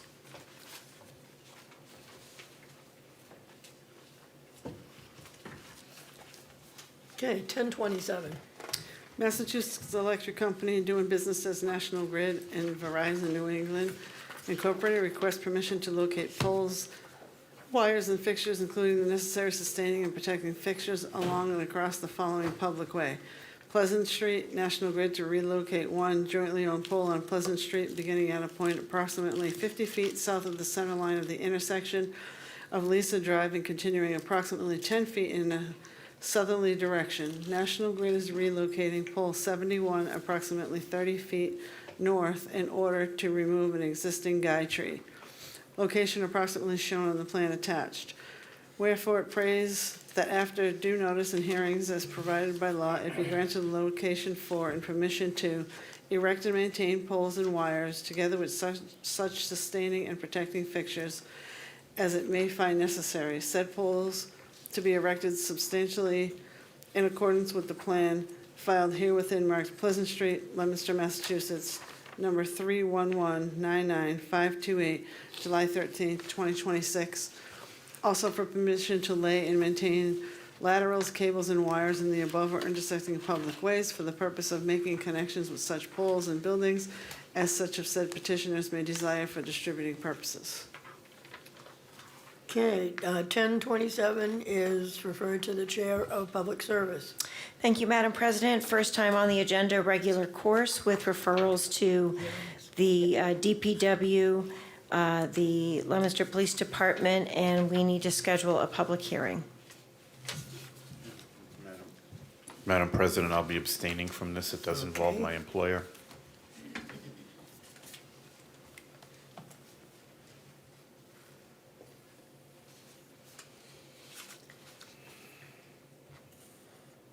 Okay, we will do 914 at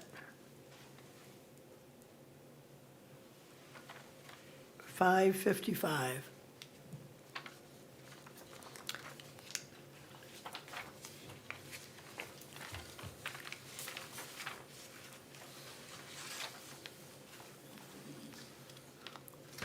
Okay, we have regular course given to 1027 with referrals to. You need a vote, right, for that? Yes, I am. Okay. I'm just repeating Oh, sorry. till I get to that. Thank you. It's been a long night. Getting punch drunk. Police at TBW with a hearing set for September 14th at 5:55. All those in favor of the hearing signify in usual manner. Those opposed? Thank you.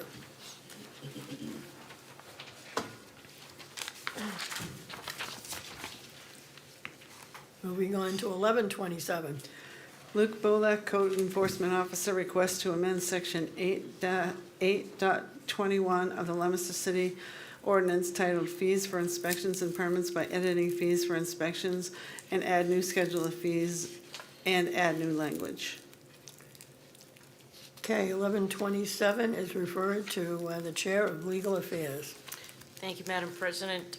First time on the calendar, regular course, please. Okay, we need to set a hearing for that as well? Yes. So that will be, let's go to the 28th of September. And we don't have anything scheduled yet, so let's go 6 o'clock. That work? Sure. We'll try to put all of them at the same time. I think that would make the most sense. Should, although I'm not sure how much sense we've been making lately. But, okay, so 1127 has been given. Do you have any referrals with that? Code enforcement, I suppose, I would, open to suggestions. I would just request we get the existing fees. Actually, if you look at the entire proposal, It's at the bottom. he, Okay. he prepared the list and all the changes, he highlighted in red. I saw that, but So, are the existing fees at the end or something? yes. Okay, Yeah. all right, 1127 has been given regular course with a hearing date scheduled for 9/28 at 6 o'clock. All those in favor of the hearing date signify in usual manner. Those opposed? Okay, 1227. Luke Bolak, Code Enforcement Officer, requests to amend Chapter 4, Buildings of the Leominster City Ordinance to reflect the following. 4-2, edit and add wording. 4-2.1, edit fees and add wording. 4-2.2, eliminate mobile home permit fees, add temporary tent fees. 4-2.3, edit fees. 4-2.5, edit fees. 4-2.6, edit fees and add new language. 4-2.7, edit fees. 4-2.9, edit fees, add new language, and 4-15, edit fees. Okay, you've heard the 1227, it's referred to the Chair of Legal Affairs. Thank you, Madam President. Regular course, please, and I'd ask that we set the public hearing date on that same date, 9/28/2026, maybe at 6:01 PM. 6:01, you think it's gonna take 1 minute? 1 minute. Seriously? How about, I was going 5. 6:05.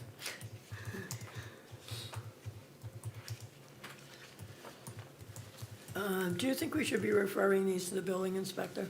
Certainly. Okay, any objection to doing 1127 to the building inspector as well? No, I would suggest the same.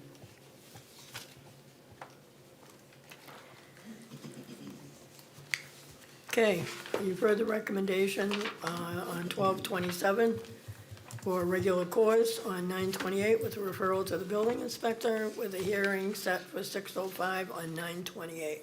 All those in favor of the hearing date signify in usual manner. Those opposed? Okay, thank you. 13-27. Luke Bolak, Code Enforcement Officer, requests to edit Section 12-2, fees/schedule of the Leominster City Ordinance, edit number 53 on the fees schedule titled zoning petitions, filing fee, and add language to include advertising and postage. Okay, 13-27 is referred to the Chair of Legal Affairs. Regular course, please, with the referral to the building inspector, and I would request the public hearing on 9/28/2026 at 6:10 PM. Okay, you've heard the recommendation of Legal Affairs Chair. Any questions or comments on that? Regular course, we're not taking any. For 9/28 at 6:10 for a hearing date and referral to the building inspector. Any questions or comments? If not, all those in favor signify in usual manner on the hearing date. Thank you. All right, next we have a request for an emergency preamble from the mayor. I'm not going to read Greg Chapdelaine's recommendations and his explanation. You all got a copy of it? Yes. And I'm sure you all read it because it's been a real sore spot with all of us. We've all heard how quickly the Gallagher elevator needs to be repaired. I think this puts it on a faster track. There's been a lot of issues with it, issues with the company, as we've seen. The emergency preamble puts it in a position to act on it tonight so that Greg can get us on the list. If it holds up for another 3 weeks, which would be the next meeting, the 3 weeks would bring it to adding another month to possibly getting that fixed. So that's his objective here, is to get it on the list as soon as possible. Because he had called me and I told him that I would put it on as an emergency. He was able to get a temporary spot on that list. So if we don't vote tonight, it comes off. So this request right now, we'll vote on the emergency preamble first. So if there are any questions or comments on the emergency preamble, Councilor Noseworthy. Thank you, Madam President. I will be brief. I don't know if this is the time to do it. If not, I just wanted to get it out there since we already had issues with the other elevator in here. Can we have them take a look No, at this the? is a completely different. Oh, no, I understand. I'm just saying, just putting it out there. We did have issues with the other Yep. elevator in here, so putting it out there to the I already mentioned that to Greg ether. today, but that's where, yeah, we need to stick to this one at this point. Yep, okay, thank you. Councilor Romero, I was waiting for you. The elevator. Just on the I know, emergency now. I know. Okay. So not proceeding with this preamble here, this emergency preamble, what are the options? I just want to better understand why. It would probably, if he's continued, it would go on the agenda on 9/14, which is 3 weeks from now, right? Is that a 3 week? Yeah, 9/14, and then it would be 2 weeks after that before we could actually vote on it. It would be given regular course, so you're talking 5 weeks before, and then at that point, it would depend on whether they put it on the list or not. Right now, we're on the list, and at that, I think it's 2 to 3 months, he's saying, before they can even get to it. So I had hoped that Mr. Chapdelaine would be here to be able to provide, when it says, since we're on the list, what the actual date is for booking, because my office is actually in the Gallagher building, and I will tell you, this has been a nightmare since April. In April, I was told by the city, before we appropriated the money, that they were in contact with Otis to request that they order the parts so that they could begin work. Right. We appropriate the money, they didn't even show up until July. And then they were there for like 2 days. And then they were gone because apparently a permit was needed. And then, according to Greg's email, the permit was actually not needed from EPA. Although it was all paused, okay? So this has been one thing after the other. And if you go into the Gallagher building, I don't know if any of you have gone in there, the everything that's needed to fix the elevator is just sitting in the hallways. It's been there for months. And so without an actual commitment from them, in terms of the date that they're gonna be able to actually perform this, it has been this prolonged process. So while I understand this whole, like he wants to get this done as soon as possible, we appropriated the money back in April, May. They didn't even start working on it until July. And it was only for a couple days. And then they paused for over a month. So I have a real problem with doing this without an actual commitment from them in terms of when we're actually on the calendar. Because I don't believe it's gonna get done. Even if we vote yes on this and move this forward, I don't believe it's Well, gonna, so I'm like, we might as well just do regular course, We like have a regular. contract with Otis, so we are not able to go anywhere else. we have a contract, we have a 3-year contract with them. So it's not like we are dealing with them and say, well, we're not happy with your performance, we'll call somebody else. We can't do that until the contract is done. Nobody's more frustrated about this, as I've noticed, than Greg Chapdelaine. I had a long conversation with him on Friday. I had another one with him today. He's very upset with Otis. I mean, I don't want to be forced to read this letter because it's long, but I want to make sure that the public's not getting the wrong idea that somebody's dragging their feet. According to Greg, he was told that they needed a permit from EPA. He couldn't get answers from anybody. From Otis, he couldn't get an answer from any of them to tell him what they needed and how they needed to apply for it. They were told that the hydraulic fluid that had leaked from the piston, and now I'm trying to remember, how this is written, was an environmental issue, and they couldn't get in touch with anybody in EPA, and they finally found out through a long process and going through someone else that it wasn't hazardous. It's hazardous with the state, I think, but not the federal government. So he was going in the wrong direction, and nobody from Otis would help him try to resolve the issue. So They're And I think that- about the only game in town. No, and That's well, the I think problem. that, right, and no, there is another, company, in fact, my intern actually, who's trying to help with the EPA code, her dad works for another company. But regardless, what I'm trying to get at is, this is on here as an emergency. We were told back in April, this was time sensitive, like we needed to get this done, so on and so forth. And And it's still not, so I just don't feel, like, again, we're voting on whether or not this is an emergency. And I just don't, based on Otis's performance and based on their history, I don't see them moving any faster. The emergency is not measured by Otis's performance. The Right. emergency is It's measured what's by the needed. need of the public. It's So the public needs this. We Right. all agree. So we're not gonna help If we don't do ourselves it, if what's we the don't do it. alternative? I mean, If they take us off that list and say, okay, you told me that the chances are likely that you'd put an emergency forward, and if we say no, we vote to not have an emergency preamble to it and not fund it, then what do you think, what do we think Otis is gonna do at this point? I don't think anybody's happy with Otis. This has got nothing to do with being satisfied. There's nobody else to deal with it. So if I may, Okay. I mean, sorry. no problem. No one has, I've been very vocal before about emergency preambles, and Yep, me too. I'm not a fan of them.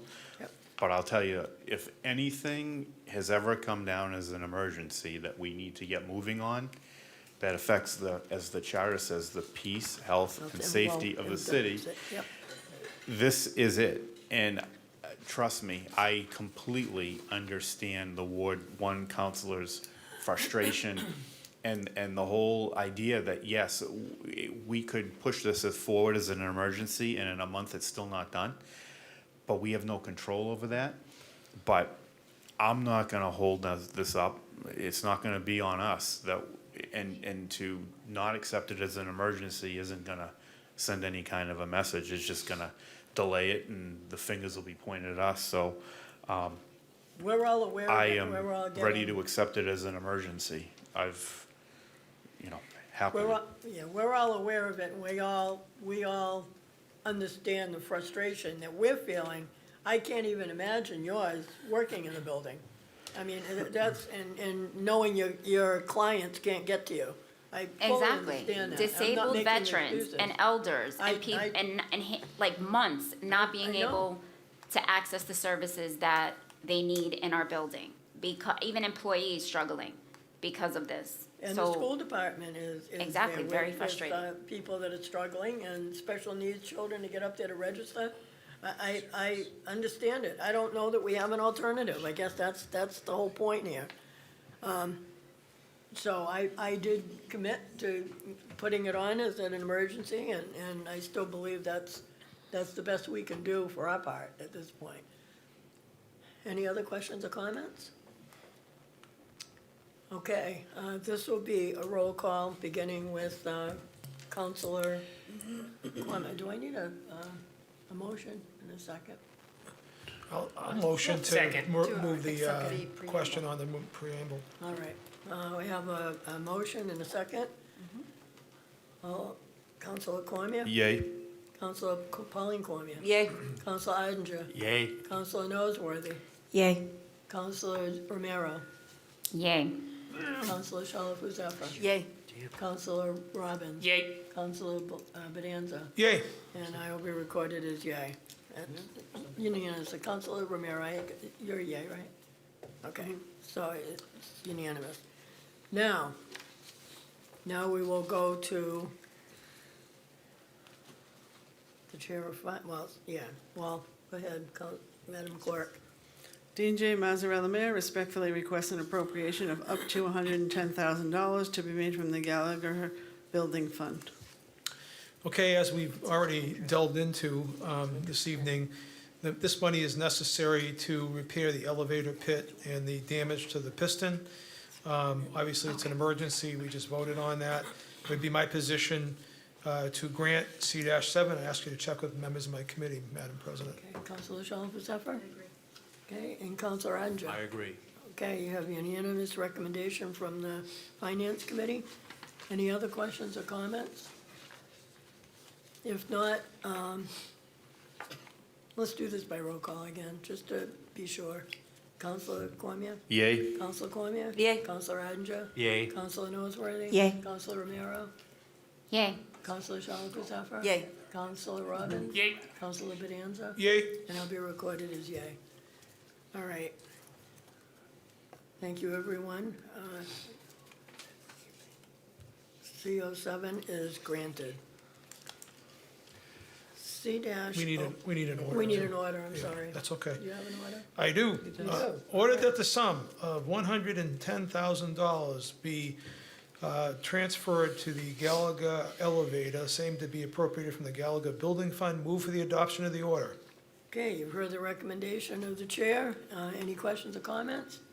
If not, all those in favor, let's just signify in the usual manner. Those opposed?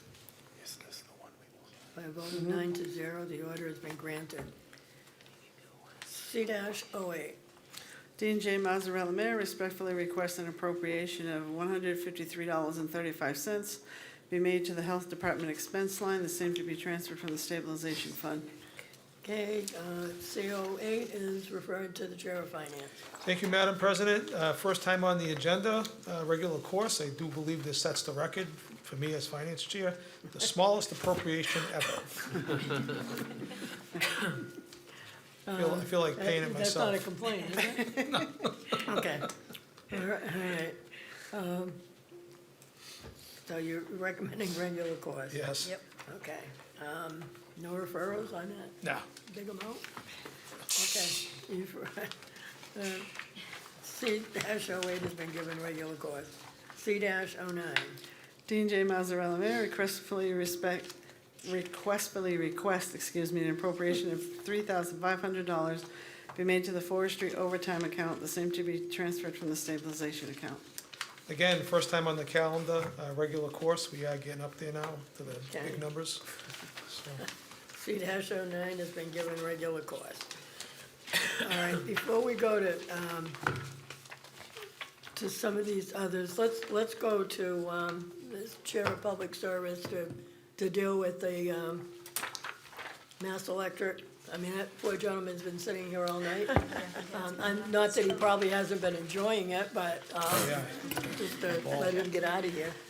Sure, thank you, Madam President. Let me get to that here. So we had, this is for petition 05-27. Can I waive the reading, I'm assuming, Madam Yes, President? yes. Okay, great. So we had a public hearing earlier this evening. That public hearing has been closed. It would be my recommendation to pass petition 05-27, and I ask you check with the other members of my committee. Okay, thank you, Madam Chair. It's a recommendation by the chair. Councilor Charles was up. I agree. I agree. Councilor Robbins? Yep. Okay, you have a unanimous recommendation. Any other questions or comments? If not, all those in favor of granting 05-27 signify in usual manner. Those opposed? Okay, 8 with 1 abstention. Thank you, Lenny. Thank you.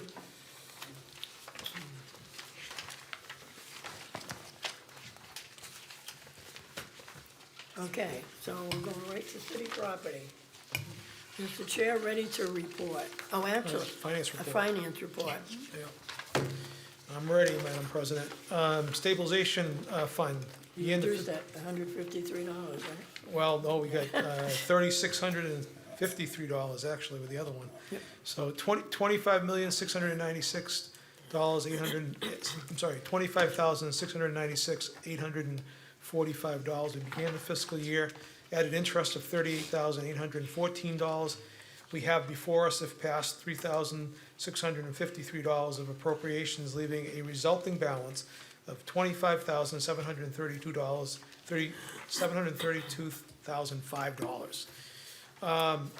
Fiscal stabilization fund began the fiscal year with a balance of $2,609,298, and that's where we stand right now.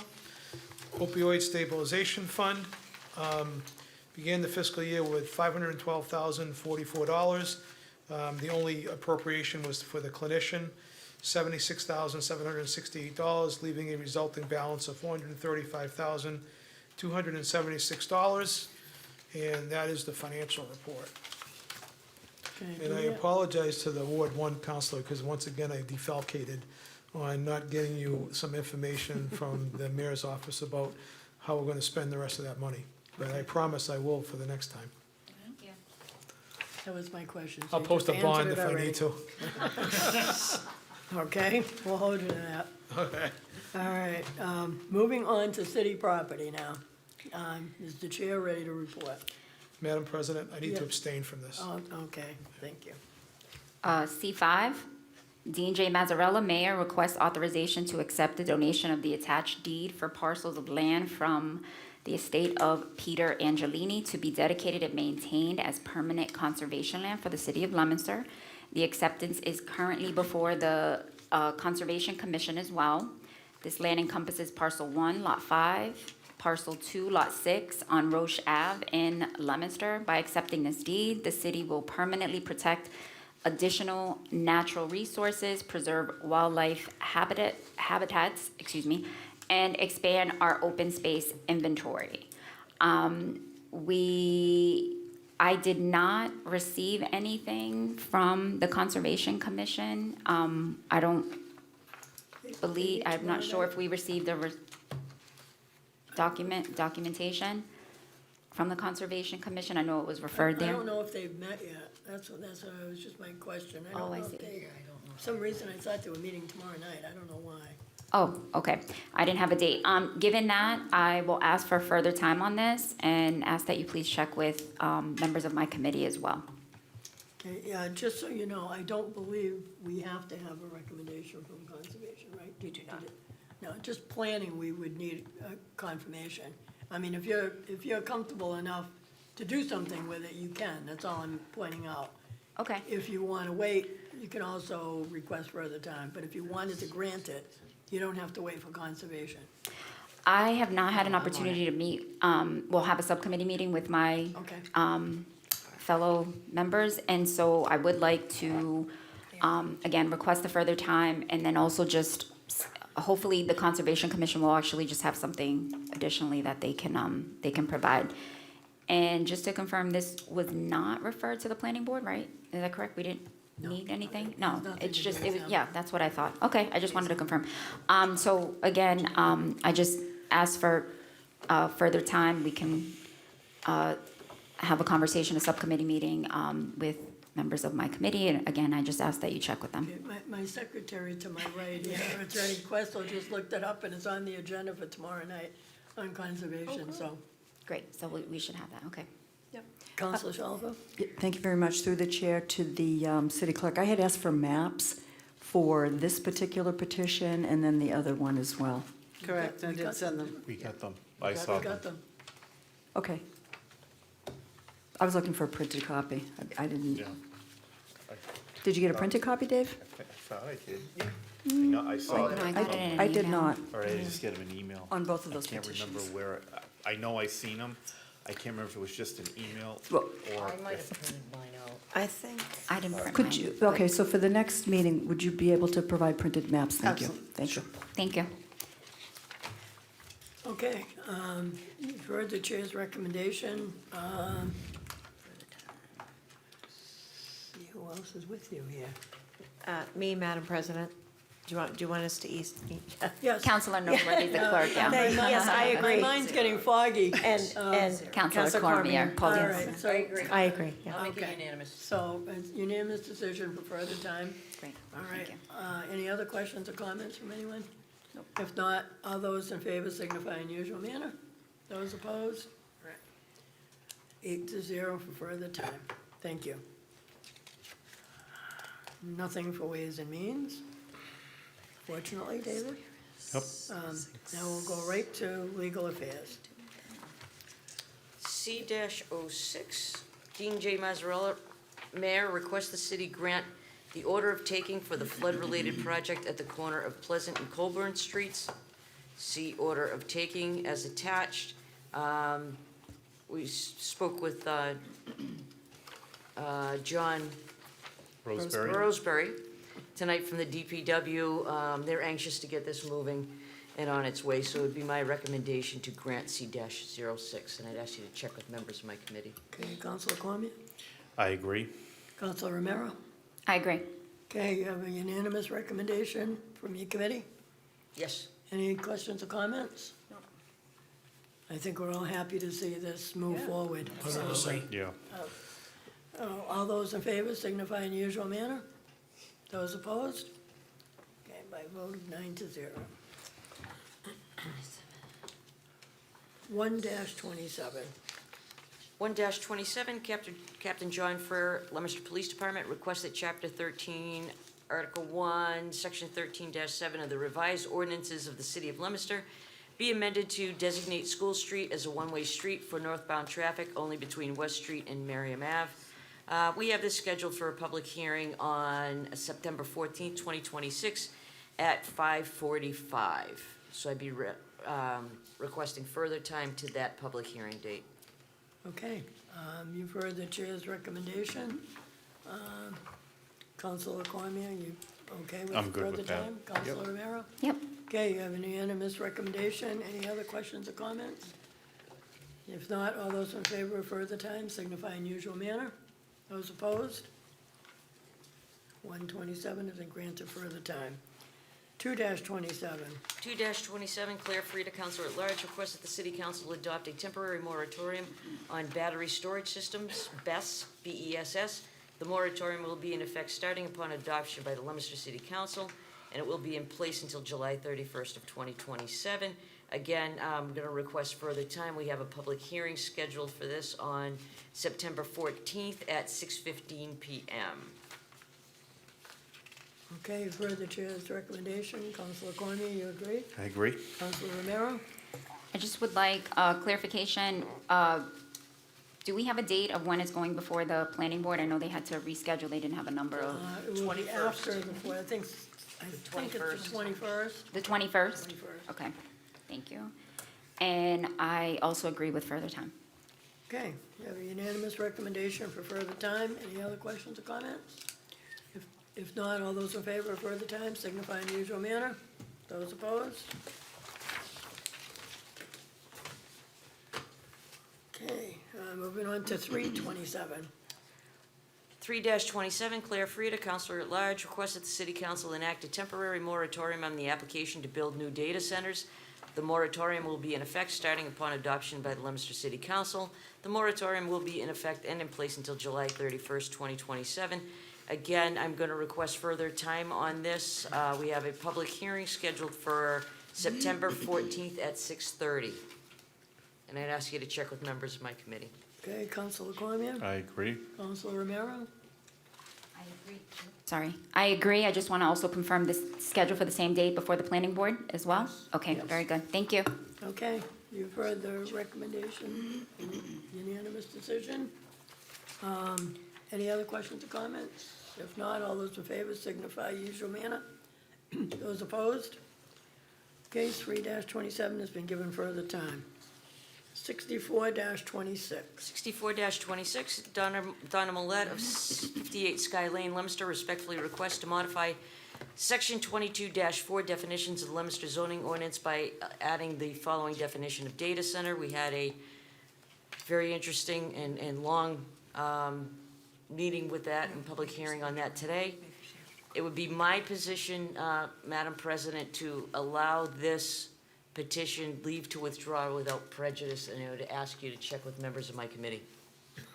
Okay, you've heard the chair's recommendation for leave to withdraw without prejudice. Councilor Cormier, I agree. Councilor Romero. I agree. Okay, the unanimous decision of your committee is leave to withdraw without prejudice. Any other questions or comments? If not, all those in favor signify in usual manner. Those opposed? 64-26 has been given leave to withdraw without prejudice. 66-26. 66-26, Donna Millet of 58 Sky Lane, Leominster, respectfully request to amend the Leominster zoning ordinance in accordance with Section 22-14 on behalf of 10 registered voters. This was to amend the multi-use to zoning from yes to a no. I'm not going to read the whole thing. We did that once already this evening. Again, very interesting conversation this evening. We had a public hearing which was closed. Madam President, it would be my position to deny 66-26, and I'd ask you to check with members of my committee. Okay, you've heard the recommendation of the chair. Councilor Cormier, I agree. Councilor Romero. I'd like to request further time to review the subdivision plan that was recently submitted, and to better understand, and also to review all of the feedback and correspondence that was received, including today, from Ward 1 constituents. So that would be my request. Well, it has to be a yes or a no with the recommendation at this point. So either you agree or you don't. Because right now you have a majority right now.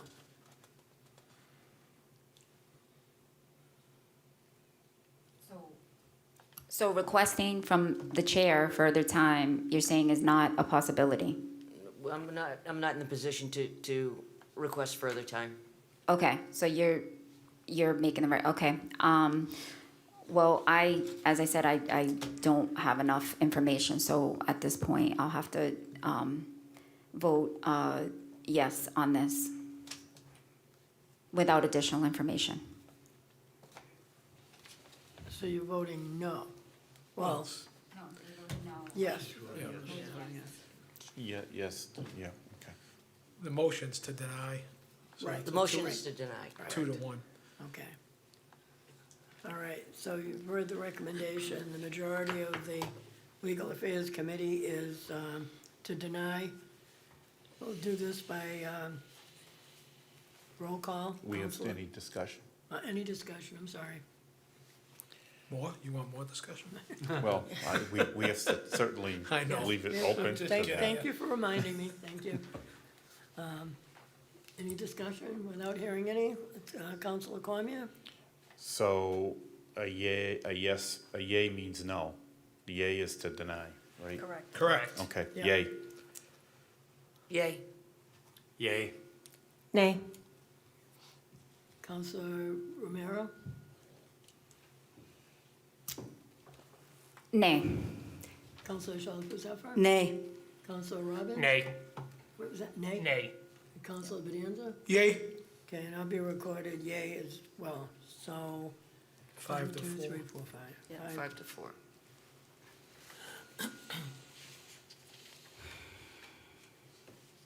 So 5-4. Yep. That failed. Yes. Well, No, the motion to deny Motion went- to It went- was one, right. Right. Okay. Moving on to 67-26. 67-26, Donna Millette of 58 Sky Lane respectfully requests to amend the Leominster zoning ordinance in accordance with section 22-14. On behalf of 10 registered voters, modify section 22-4 definitions of Leominster zoning ordinance by adding the following definition of data center. We read that earlier today. We closed the public hearing on this, but at this point, I'm going to request further time. And I'd ask you to check with members of my committee. Okay. Councilor Cormier? I do agree. Councilor Romero? I agree. Okay, you've heard the unanimous recommendation for further time. Any questions or comments? If not, all those in favor signify in the usual manner. Those opposed, thank you. Further time has been granted by a vote of 9-0.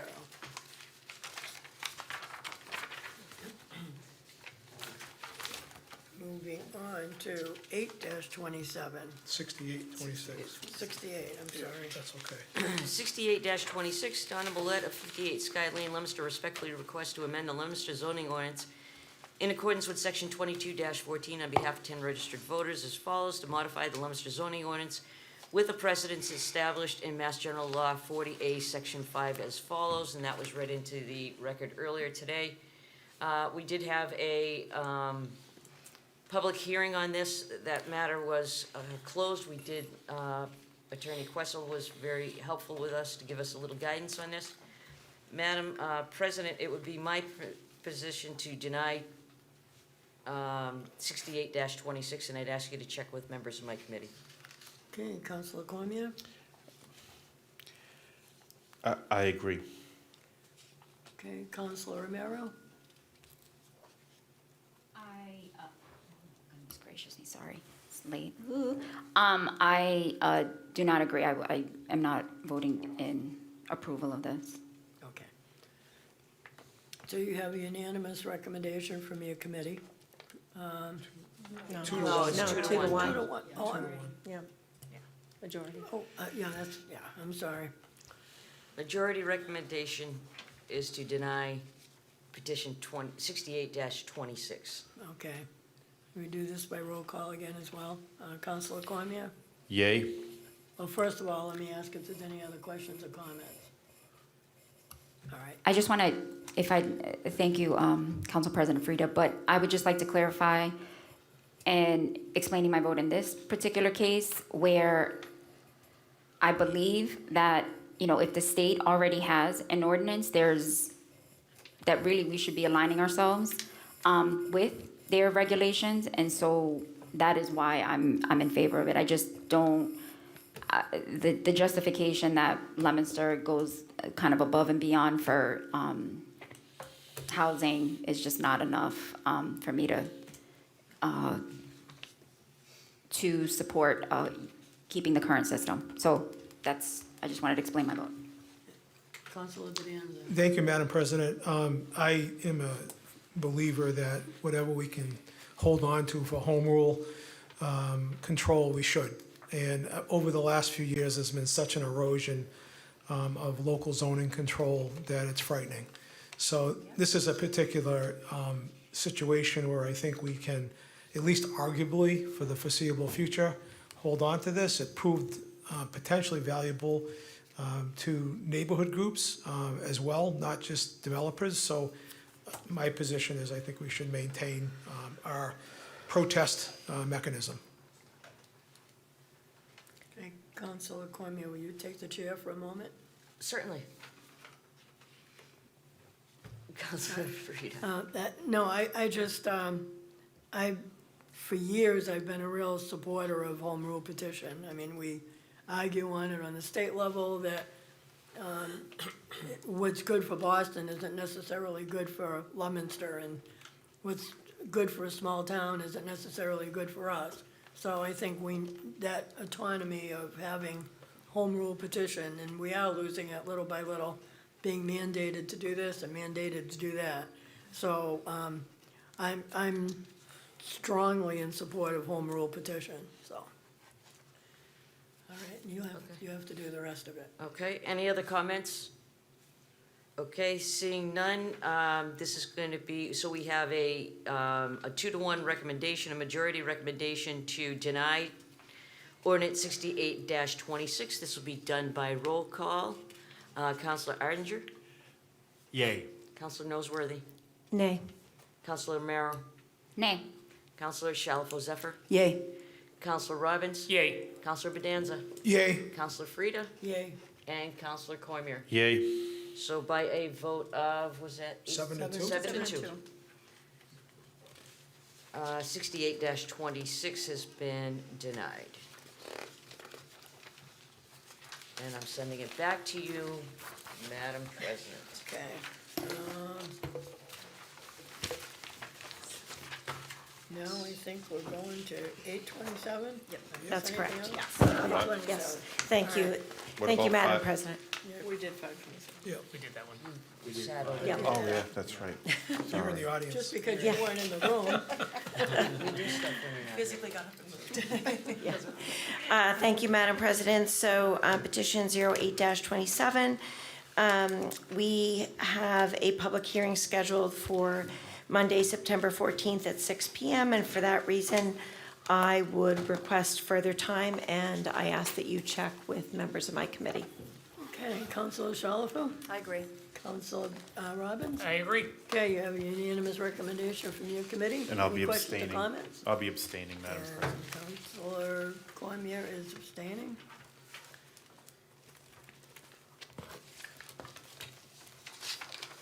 Any other questions or comments? If not, all those in favor signify in the usual manner. Those opposed? Okay, 8:27 has been given further time by a vote of 8 and 1 abstention. Is this the last page? Yeah. We're done, we're done. New business, old business, community calendar. Okay, any new business to come before us? Any old business to come before us? I'm just gonna quickly congratulate, even though Starburst was pretty much of a rainy evening, congratulate Erica Grinkus and Peter Bavenzi as Starburst Citizens of the Year. Congratulations to them.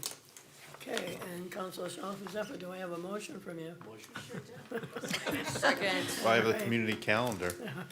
Oh, I'm I just- sorry. No. Do we have a community calendar? Anybody have any? I just wanted to mention very quickly, tomorrow night is the, we're taking over, the city of Leominster is supposed to be taking over Polar Park. It's Leominster night, so hopefully there will be a lot of Leominster residents in the stands and enjoy a nice night of baseball. Polar Park in Worcester. Thank you for that. All right, and we voted to adjourn, so we're all did. set. Thank you, everybody. It was a long evening and